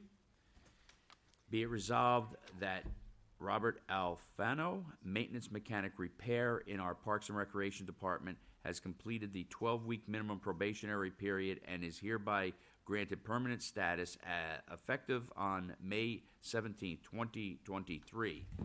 Be it resolved that Robert Alfano is hereby appointed temporary as a maintenance worker, pool, job class 0930-02 within the Parks Department, effective May 18th, 2023, to be paid from the Yorktown CSEA salary schedule A, Group 11, Step 2, which is $65,218,000 annually. May I have a motion? So moved. Second? Second. All in favor? Aye. Aye. Right, the only thing, could we change on that homeland rule, could we change that certain lands to the property? Or does it have to stay on certain? Which one, Mary? It says 55 years, Yeah, from the town certainly. attorney on the home rule request on the cell tower, Something flew in my eye before. if we can change it to the property. That would be my request, but. I agree with that. We're gonna put the meat and bounds in it, is that what you're saying? Okay, we can do that, we can pull that one off and, table it till next, week, and we'll put the meats and bounds in it to where it's actually whatever property they're actually getting you. on there. All right, okay. Once again, can I have a motion? So moved. Second? Second. All in favor? Aye. Opposed? Motion carries. Motion to adjourn meeting? Motion. Second. Oh, no, I say nay. Nay. Good thing you don't have a vote. Let's stay. I got the memo. But I have a We're all second. wearing gray Second. suits. All in favor? Except you. Aye. Aye. Attention. Okay. Good night, Yorktown. Good Night, night. Yorktown.